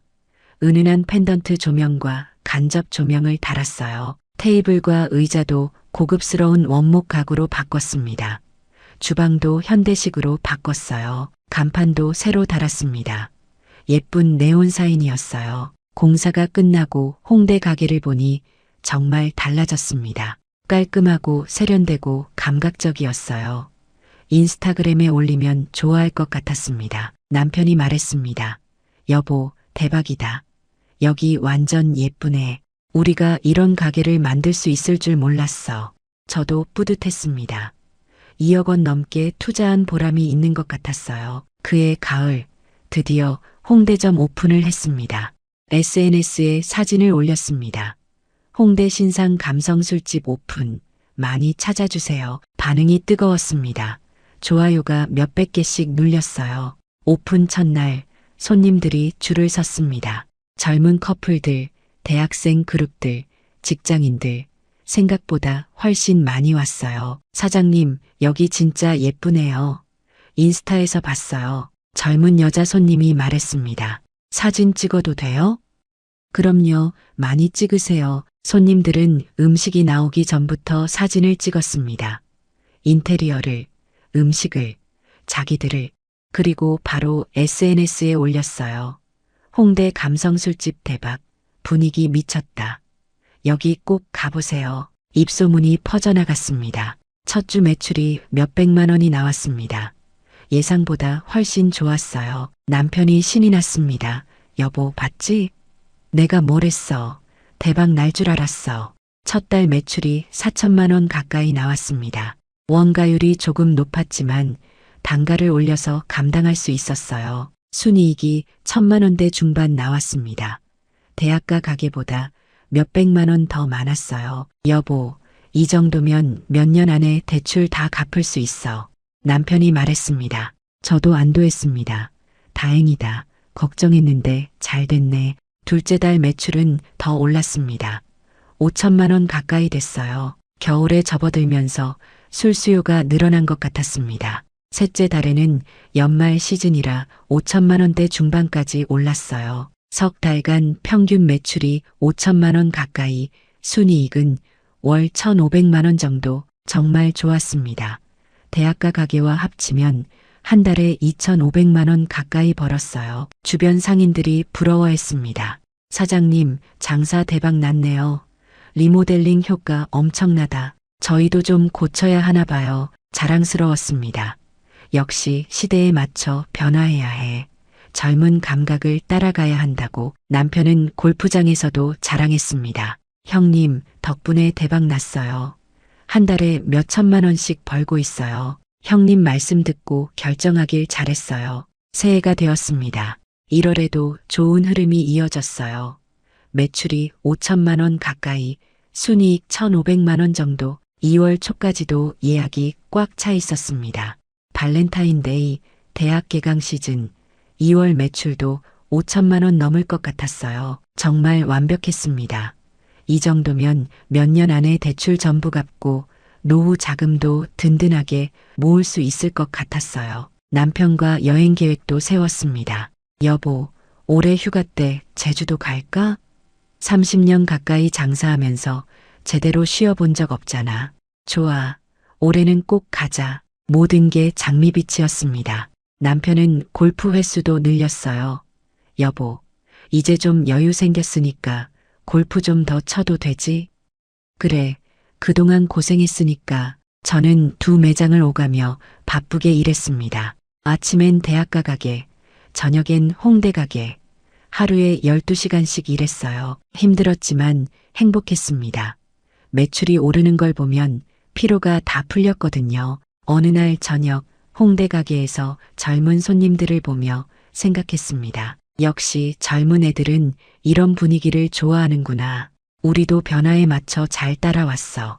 하지만 그때 저는 몰랐습니다. 이것이 폭풍 전 잠깐의 고요였다는 것을. 석 달 후면 모든 게 무너질 거라는 것을 말이에요. 석 달간의 달콤함은 그리 오래가지 않았습니다. 그해 겨울이 지나고 봄이 오면서 뭔가 이상한 조짐이 보이기 시작했어요. 홍대 가게 매출이 조금씩 떨어지기 시작했습니다. 5천만 원대 중반이던 매출이 5천만 원 초반으로, 그 다음 달엔 4천만 원대 후반으로. 처음엔 계절적인 영향이라고 생각했어요. 봄이라 야외 활동이 많아져서 그런가 봐. 하지만 문제는 다른 데 있었습니다. 손님 구성이 달라지기 시작했어요. 처음엔 젊은 커플들과 대학생들이 많이 왔는데 이제는 30대 후반, 40대 초반 손님들이 줄을 이뤘습니다. 20대 초중반 손님들이 눈에 띄게 줄었어요. 어느 날 저녁 젊은 여자 손님 2명이 메뉴판을 보더니 고개를 갸우뚱했습니다. 언니, 여기 소주가 6,000원이야? 비싸다. 편의점에서 사 먹는 게 나을 것 같은데 그냥 다른 데 갈까? 두 사람은 결국 나갔습니다. 충격이었어요. 소주 6천 원이 비싸다고? 우리 대학가 가게에선 4천 원에 팔았는데 홍대니까 6천 원으로 올린 거였습니다. 주변 감성 술집들도 다 비슷한 가격이었어요. 며칠 후 또 다른 젊은 손님들이 왔습니다. 테이블에 앉더니 메뉴를 보고 망설였어요. 오빠, 여기 치킨이 2만 5천 원이야. 너무 비싼데?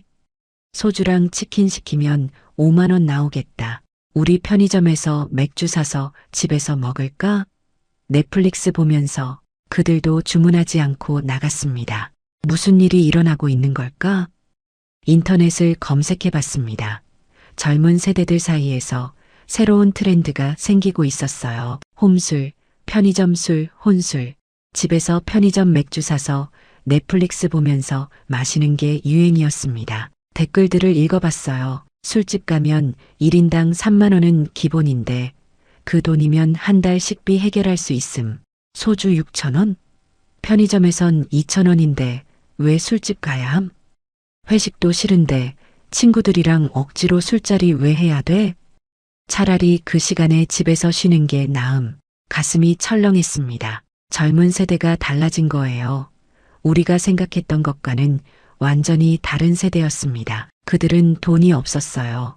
월세와 대출 이자로 빠듯했습니다. 소주 한 병 6천 원, 치킨 한 마리 2만 5천 원, 두 명이 술집 가면 5만 원이 기본이었어요. 한 달에 4번만 나가도 20만 원 넘게 썼습니다. 젊은 애들에게 20만 원은 큰 돈이었어요. 게다가 젊은 세대는 건강을 중시했습니다. 술이 건강에 나쁘다는 인식이 확산됐어요.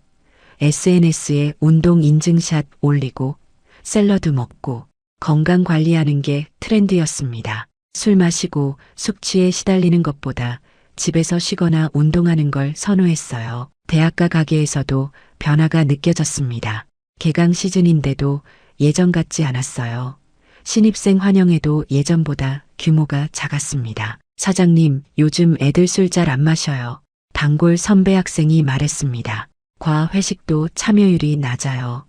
다들 집에 빨리 가고 싶어 해요. MT도 안 가는 애들이 많고요. 믿을 수 없었습니다. 대학생이 술을 안 마신다고? 30년 가까이 대학가에서 장사했는데 이런 적은 처음이었어요. 그해 봄, 홍대 가게 매출이 4천만 원대로 떨어졌습니다. 여름엔 3천만 원대 후반까지 내려갔어요. 손님 패턴도 바뀌었습니다. 과거에는 5명 이상 단체가 많았는데 이제는 2~3명이 오는 손님이 대부분이었어요. 술도 적게 시켰습니다.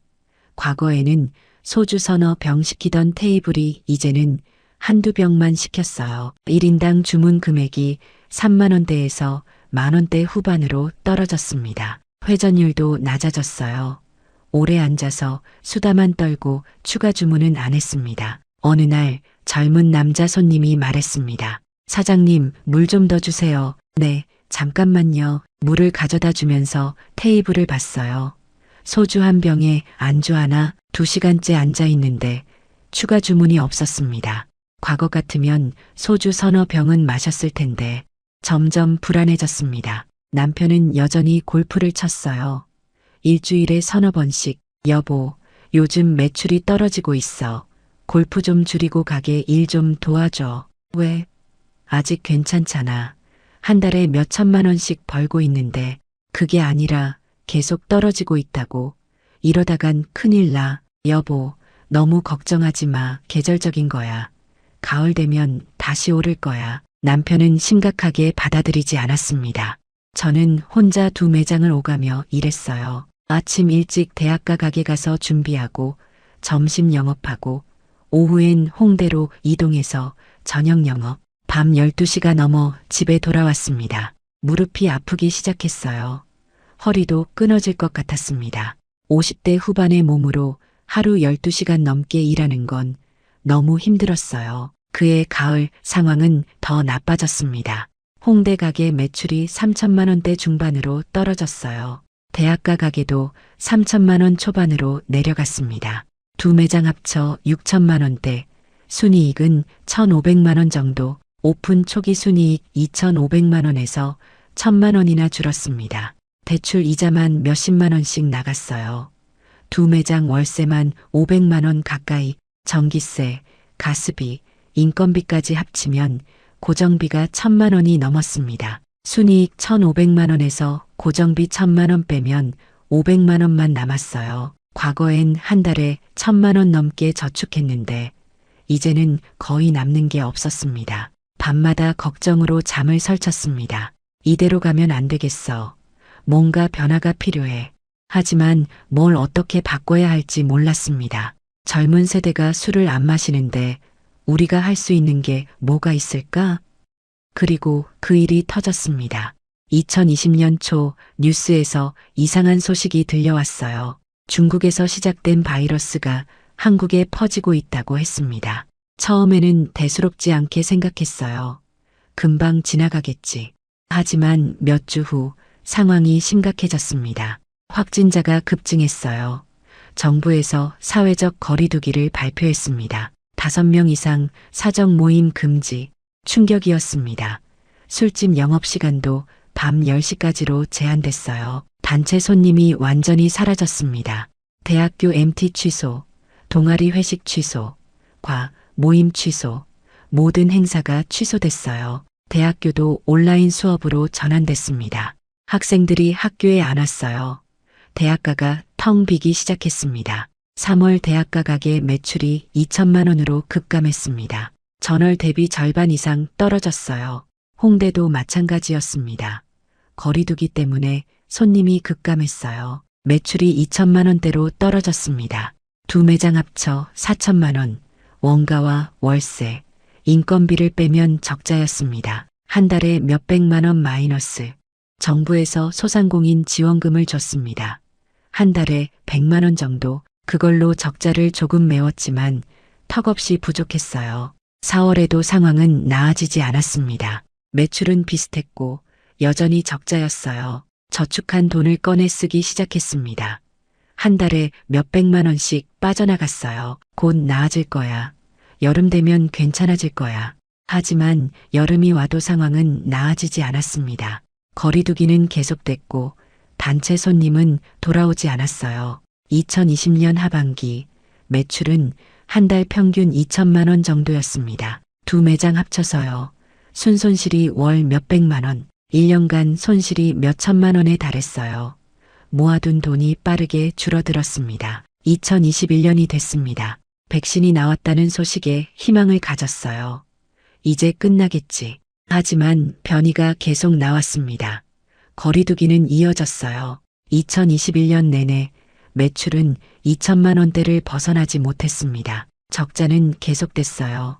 한 달 평균 몇백만 원 손실, 1년간 몇천만 원이 날아갔습니다. 남편에게 말했습니다. 여보, 이거 안 되겠어. 계속 적자야. 조금만 더 버텨보자. 곧 나아질 거야. 하지만 남편은 여전히 골프를 쳤어요. 횟수는 줄었지만 완전히 끊지는 않았습니다. 여보, 골프비라도 아껴야 하지 않아?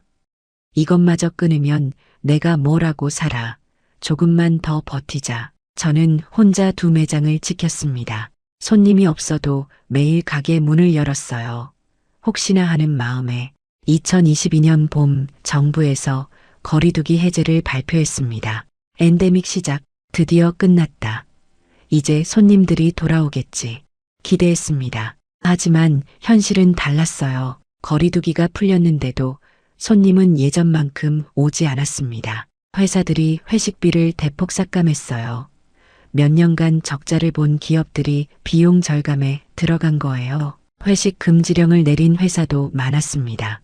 직장인 단체 손님이 사라졌어요. 대학생들도 달라졌습니다. 몇 년 동안 온라인으로 수업을 듣던 학생들이 술자리 문화를 잃어버린 거예요. 신입생 환영회도 예전 같지 않았습니다. 1차만 하고 빨리 집에 가는 분위기였어요. 2차 노래방 문화는 완전히 사라졌습니다. 단골 학생에게 물어봤어요. 요즘 왜 이렇게 술자리가 없어? 사장님, 요즘 애들 회식 싫어해요. 억지로 술 마시고 억지로 분위기 맞추는 거. 그 시간에 집에 가서 쉬거나 운동하는 게 낫대요. 충격이었습니다. 젊은 세대가 완전히 바뀐 거예요. 2022년 하반기 매출은 한 달 평균 2,500만 원 정도였습니다. 엔데믹이 됐는데도 코로나 이전 5천만 원의 절반 수준이었어요. 손님 패턴도 완전히 바뀌었습니다. 과거에는 5명 이상 단체가 많았는데 이제는 2명이 오는 손님이 대부분이었어요. 술도 적게 시켰습니다. 과거에는 소주 5병 시키던 테이블이 이제는 2병만 시켰어요. 1인당 주문 금액이 3만 원대에서 만 원대 중반으로 떨어졌습니다. 회전율도 낮아졌어요. 오래 앉아서 수다만 떨고 추가 주문은 안 했습니다. 물가는 폭등했습니다. 닭고기 가격이 30% 가까이 올랐어요. 감자 가격도 20% 넘게 올랐습니다. 식용유 가격이 절반 가까이 올랐어요. 소주 도매가도 올랐고 맥주 가격도 올랐습니다. 원가율이 급증했습니다. 과거 원가율 30%대 중반이었는데 이제는 50% 가까이 됐어요. 치킨 한 마리 원가가 만 원 가까이에서 만 원대 중반으로 올랐습니다. 2만 5천 원에 팔면 순이익이 만 원 정도밖에 안 남았어요. 과거에는 만 원대 중반 남았는데 전기세도 올랐습니다. 한 달 100만 원 가까이 나오던 전기세가 150만 원 가까이로 올랐어요. 가스비도 올랐습니다. 월세도 인상 통보를 받았어요. 홍대 가게 월세가 300만 원에서 400만 원 가까이로 100만 원 가까이 인상. 감당하기 힘들었지만 거절하면 나가야 했습니다. 대출 이자도 올랐어요. 금리 인상으로 몇 퍼센트에서 몇 퍼센트대로 올랐습니다. 한 달 이자가 몇십만 원에서 100만 원 가까이로 증가했어요. 고정비가 모든 게 올랐습니다. 하지만 메뉴 가격을 올릴 수 없었어요. 손님들이 이미 여기 비싸졌다고 불평하고 있었습니다. 더 올리면 손님이 더 줄게 뻔했어요. 어쩔 수 없이 그대로 유지했습니다. 결과는 적자폭 증가였어요. 2022년 말 한 달 평균 적자가 몇백만 원, 1년간 몇천만 원 손실, 저축한 돈이 바닥나기 시작했습니다. 손에 남은 돈이 거의 없었어요. 밤마다 악몽을 꿨습니다. 이대로 가면 우리 어떻게 되는 거지? 노후 자금은 다 날아갔고 대출은 억 단위로 남아있고 50대 후반의 빚더미에 앉는 건가? 2023년 초 저는 심각하게 고민했습니다. 이대로 가면 안 되겠어. 계속 적자를 보고 있어. 저축한 돈도 거의 바닥났고 대출은 억 단위로 그대로 남아 있었어요. 원금은 한 푼도 못 갚고 이자만 내고 있었습니다. 남편과 진지하게 이야기를 나눴어요. 여보, 나 가게 접을까봐. 더 이상 버티기 힘들어. 남편이 한숨을 쉬었습니다. 나도 그럴 줄 알았어. 요즘 당신 표정 보면 너무 힘들어 보여. 건강도 안 좋아 보이고. 맞았습니다. 나도 이제 60 가까운 나이인데 체력이 예전 같지 않았어요. 매일 12시간씩 서서 일하는 게 힘들었습니다. 허리도 아프고 다리도 아팠어요. 그런데 장사는 안 되고 빚만 늘어나고 이러다간 우리 노후 자금까지 다 날릴 것 같아. 남편이 고개를 끄덕였습니다. 알겠어. 정리하자. 폐업을 결심했습니다. 하지만 문제가 있었어요. 권리금을 받을 수 있을까? 부동산에 매물을 냈습니다. 홍대 가게 권리금 몇천만 원, 30년 가까이 영업한 곳이고 리모델링도 깔끔하게 했으니 받을 수 있을 거라 생각했어요. 하지만 석 달 동안 연락 오는 사람이 없었습니다. 권리금을 몇천만 원으로 낮췄어요. 그래도 반응이 없었습니다. 부동산 중개인이 말했습니다. 사장님, 요즘 술집 인수하려는 사람 없어요. 다들 술집은 사양산업이라고 생각해요. 권리금을 더 낮췄습니다. 여전히 연락이 없었어요. 결국 권리금 없이 그냥 나가기로 했습니다. 2억 원 넘게 들여 리모델링한 가게. 한 푼도 못 받고 그냥 비워주는 거였어요. 가슴이 무너졌습니다. 2024년 여름 몇 년 운영하던 홍대 가게 문을 닫았습니다. 마지막 날 단골 손님 몇 명이 왔어요. 사장님, 정말 폐업하세요? 아쉽다. 눈물이 났습니다. 미안해. 더 이상 못하겠어. 몇 년 추억을 정리했습니다.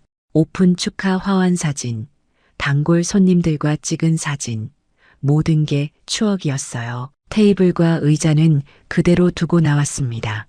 주방 기구도 놔두고 나왔어요. 새 주인이 쓰라고. 하지만 몇 달이 지난 지금도 그 자리는 비어 있습니다. 아무도 인수하지 않았어요. 건물주는 월세를 받지 못해 손해고 저는 권리금을 못 받아 손해였습니다. 모두가 손해인 상황. 이게 요즘 술집 시장의 현실이었어요. 대학가 가게도 정리했습니다. 30년 가까이 운영하던 가게. 여기도 권리금을 못 받았어요. 그냥 비워주고 나왔습니다. 폐업하고 나니 손에 남은 게 없었습니다. 대출 억 단위는 그대로 남았어요. 저축한 돈 몇 천만 원으로 대출 일부를 갚았습니다. 아직 억 단위 가까이 남았어요. 전세 살던 아파트 보증금을 빼서 대출을 더 갚았습니다. 남은 대출 몇 천만 원, 전세에서 월세로 옮겼어요. 서울 남쪽에서 서울 서쪽으로 이사했습니다. 20평 남짓 월세 아파트, 보증금 몇 천만 원, 월세 몇십만 원, 손에 남은 돈은 거의 없었습니다. 50대 후반에 무일푼이 됐어요. 다시 일을 해야 했습니다. 재취업을 알아봤어요. 하지만 60 가까운 나이를 고용하는 곳은 없었습니다. 편의점 알바도 나이가 많다고 거절당했어요. 결국 식당 설거지 일을 시작했습니다. 2024년 가을부터 식당에서 일하기 시작했어요. 하루 8시간 설거지와 청소, 한 달에 100만 원대 중반 정도 벌었습니다. 과거 호프집에서 순이익 1000만 원 넘게 벌던 시절과 비교하면 10분의 1 수준. 남편도 일을 시작했습니다. 골프는 완전히 끊었어요. 이제 골프 칠 돈도 시간도 없었습니다. 남편은 건설 현장 일용직으로 일했어요. 하루 10만 원 정도 벌었습니다. 한 달 20일 정도 일하면 200만 원, 둘이 합쳐 한 달 수입이 350만 원 정도, 월세 몇십만 원 내고 생활비 200만 원 넘게 쓰면 몇십만 원 남았어요. 대출이자 몇십만 원 내고 나면 거의 남는 게 없었습니다. 그 돈으로 원금을 조금씩 갚고 있었어요. 하지만 이 속도로는 몇 천만 원 대출을 다 갚으려면 10년 넘게 걸릴 것 같았습니다. 그때 저는 70 가까운 나이, 과연 그때까지 일할 수 있을까? 무릎은 이미 아프기 시작했습니다. 설거지 일은 체력 소모가 심했어요. 하루 종일 서서 일하니까요. 허리도 끊어질 것 같았습니다. 무거운 그릇들을 나르다 보면 하지만 쉴 수 없었어요. 빚을 갚아야 하니까. 얼마 전 식당 주방에서 옛날 단골 손님을 만났습니다. 그 손님이 저를 알아봤어요. 사모님? 호프집은 어떻게 되셨어요? 순간 얼어붙었습니다. 아, 그게 접었어요. 여기서는 일 좀 하고 있어요. 그 손님 얼굴에 놀라움과 안타까움이 스쳤습니다. 그러셨구나. 요즘 장사 안 되죠. 다들 힘들어 하시더라고요. 짧게 인사하고 헤어졌어요. 그날 밤 집에 돌아와 울었습니다. 30년 가까이 성공한 자영업자였는데 이제는 식당 설거지, 자존심이 무너지는 것 같았어요. 남편에게 말했습니다. 여보, 우리 어쩌다 이렇게 됐을까? 남편도 아무 말하지 못했습니다. 그저 제 손을 잡아줄 뿐이었어요. 2025년 지금 저는 60 가까운 나이입니다. 오늘도 식당 주방에서 설거지를 합니다. 오전 9시부터 오후 5시까지 8시간 무릎 보호대를 차고 일합니다. 허리 보호대도 찼어요. 60 가까운 나이에 하루 8시간 설거지 일을 하려면 몸을 보호해야 하니까요. 손은 늘 물에 젖어 있습니다. 거칠어졌어요. 과거 호프집 운영할 때도 손이 거칠긴 했지만 지금과는 비교가 안 됩니다. 매일 뜨거운 물에 세제를 묻혀 그릇을 씻다 보니 손등이 갈라졌어요. 남편도 건설 현장에서 일합니다. 60 가까운 나이에 무거운 짐을 나르고 청소하고 자비를 해요. 돌아오면 온몸이 쑤신다고 합니다. 하지만 쉴 수 없습니다. 아직 갚아야 할 빚이 몇 천만 원 남아 있으니까요. 지난 몇 년을 돌이켜보며 왜 술집이 망했는지 깊이 생각해 봤습니다. 여러분께 꼭 말씀드리고 싶은 교훈이 있습니다. 첫째, 시대가 완전히 바뀌었습니다. 회식 문화가 사라졌어요. 코로나 이전에는 회사 회식이 한 달에 한두 번은 있었습니다. 하지만 코로나를 거치면서 회식 문화가 무너졌어요. 재택근무가 확산되고 비대면 문화가 자리 잡으면서 굳이 모여서 술 마실 필요가 없어진 거예요. 회사들도 경기가 안 좋아지니 회식비를 대폭 삭감했습니다. 단체 손님이 실종됐어요. 둘째, 젊은 세대가 술을 멀리합니다. 젊은 세대는 술을 싫어하는 게 아닙니다. 술 마실 여유가 없는 거예요. 월세와 대출 이자로 돈이 빠듯합니다.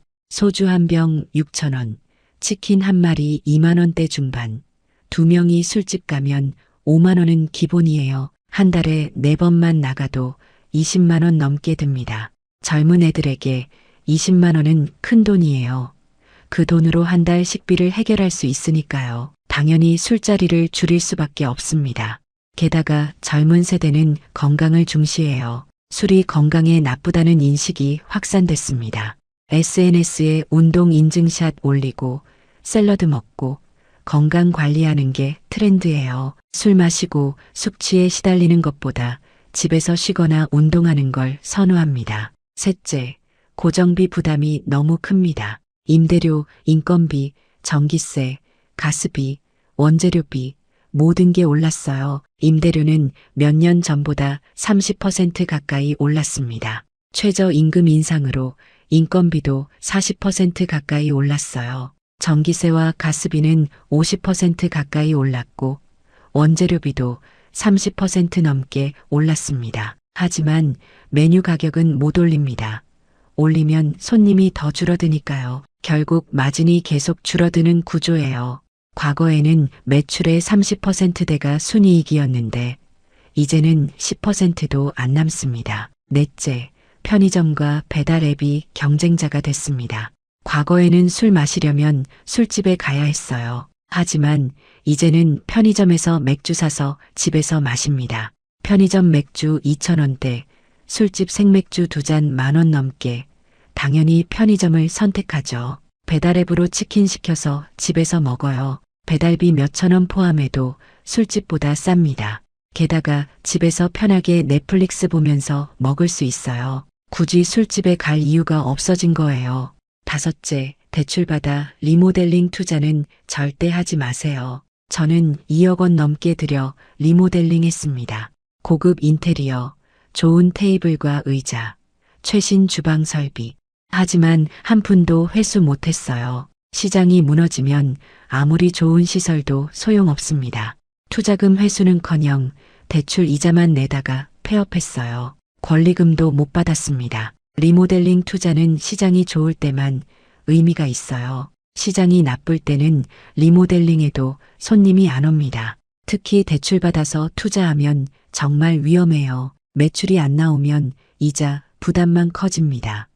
결국 빚더미에 앉게 돼요. 여섯째, 30년 경력도 소용없습니다. 저는 30년 가까이 성실하게 장사했어요. 단골도 많았고 평판도 좋았습니다. 하지만 시장이 사라지면 경력은 아무 의미가 없어요. 시대가 바뀌면 과거의 성공은 보장이 안 됩니다. 술집은 이제 사양산업이에요. 앞으로 10년 더 쇠퇴할 겁니다. 젊은 세대가 술을 안 마십니다. 회식 문화가 사라졌어요. 편의점과 홈술이 대세입니다. 이런 상황에서 술집 창업은 자살 행위예요. 일곱째, 배우자의 무책임함은 치명적입니다. 저는 혼자 2매장을 오가며 일했어요. 남편은 골프를 쳤습니다. 인맥 관리라고 했지만 실제로는 그냥 취미 생활이었어요. 사업은 부부가 함께 책임져야 합니다. 한쪽만 일하고 한쪽은 놀면 절대 성공할 수 없어요. 특히 힘들 때 함께 버텨줘야 하는데 남편은 현실을 외면했습니다. 지금 저는 60 가까운 나이에 식당 설거지를 합니다. 남편도 건설 현장에서 일해요. 두 아들은 각자 잘 살고 있습니다. 준호는 중견기업에서 일하고 민수는 공무원으로 안정적으로 살아요. 하지만 부모인 우리는 빚을 지고 늙어갑니다. 여러분, 절대 술집 창업하지 마세요. 시대가 바뀌었습니다. 젊은 세대는 술을 안 마셔요. 회식 문화가 사라졌습니다.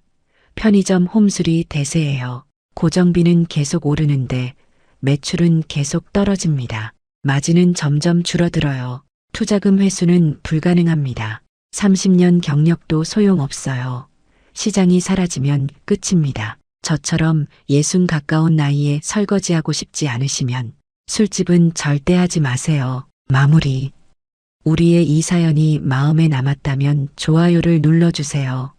그리고 소중한 사람들과 함께 이 이야기를 나눠주시길 바랍니다. 여러분의 한마디가 누군가에겐 큰 위로가 될 수 있습니다. 영상이 마음에 드셨다면 구독과 좋아요, 응원 부탁드립니다.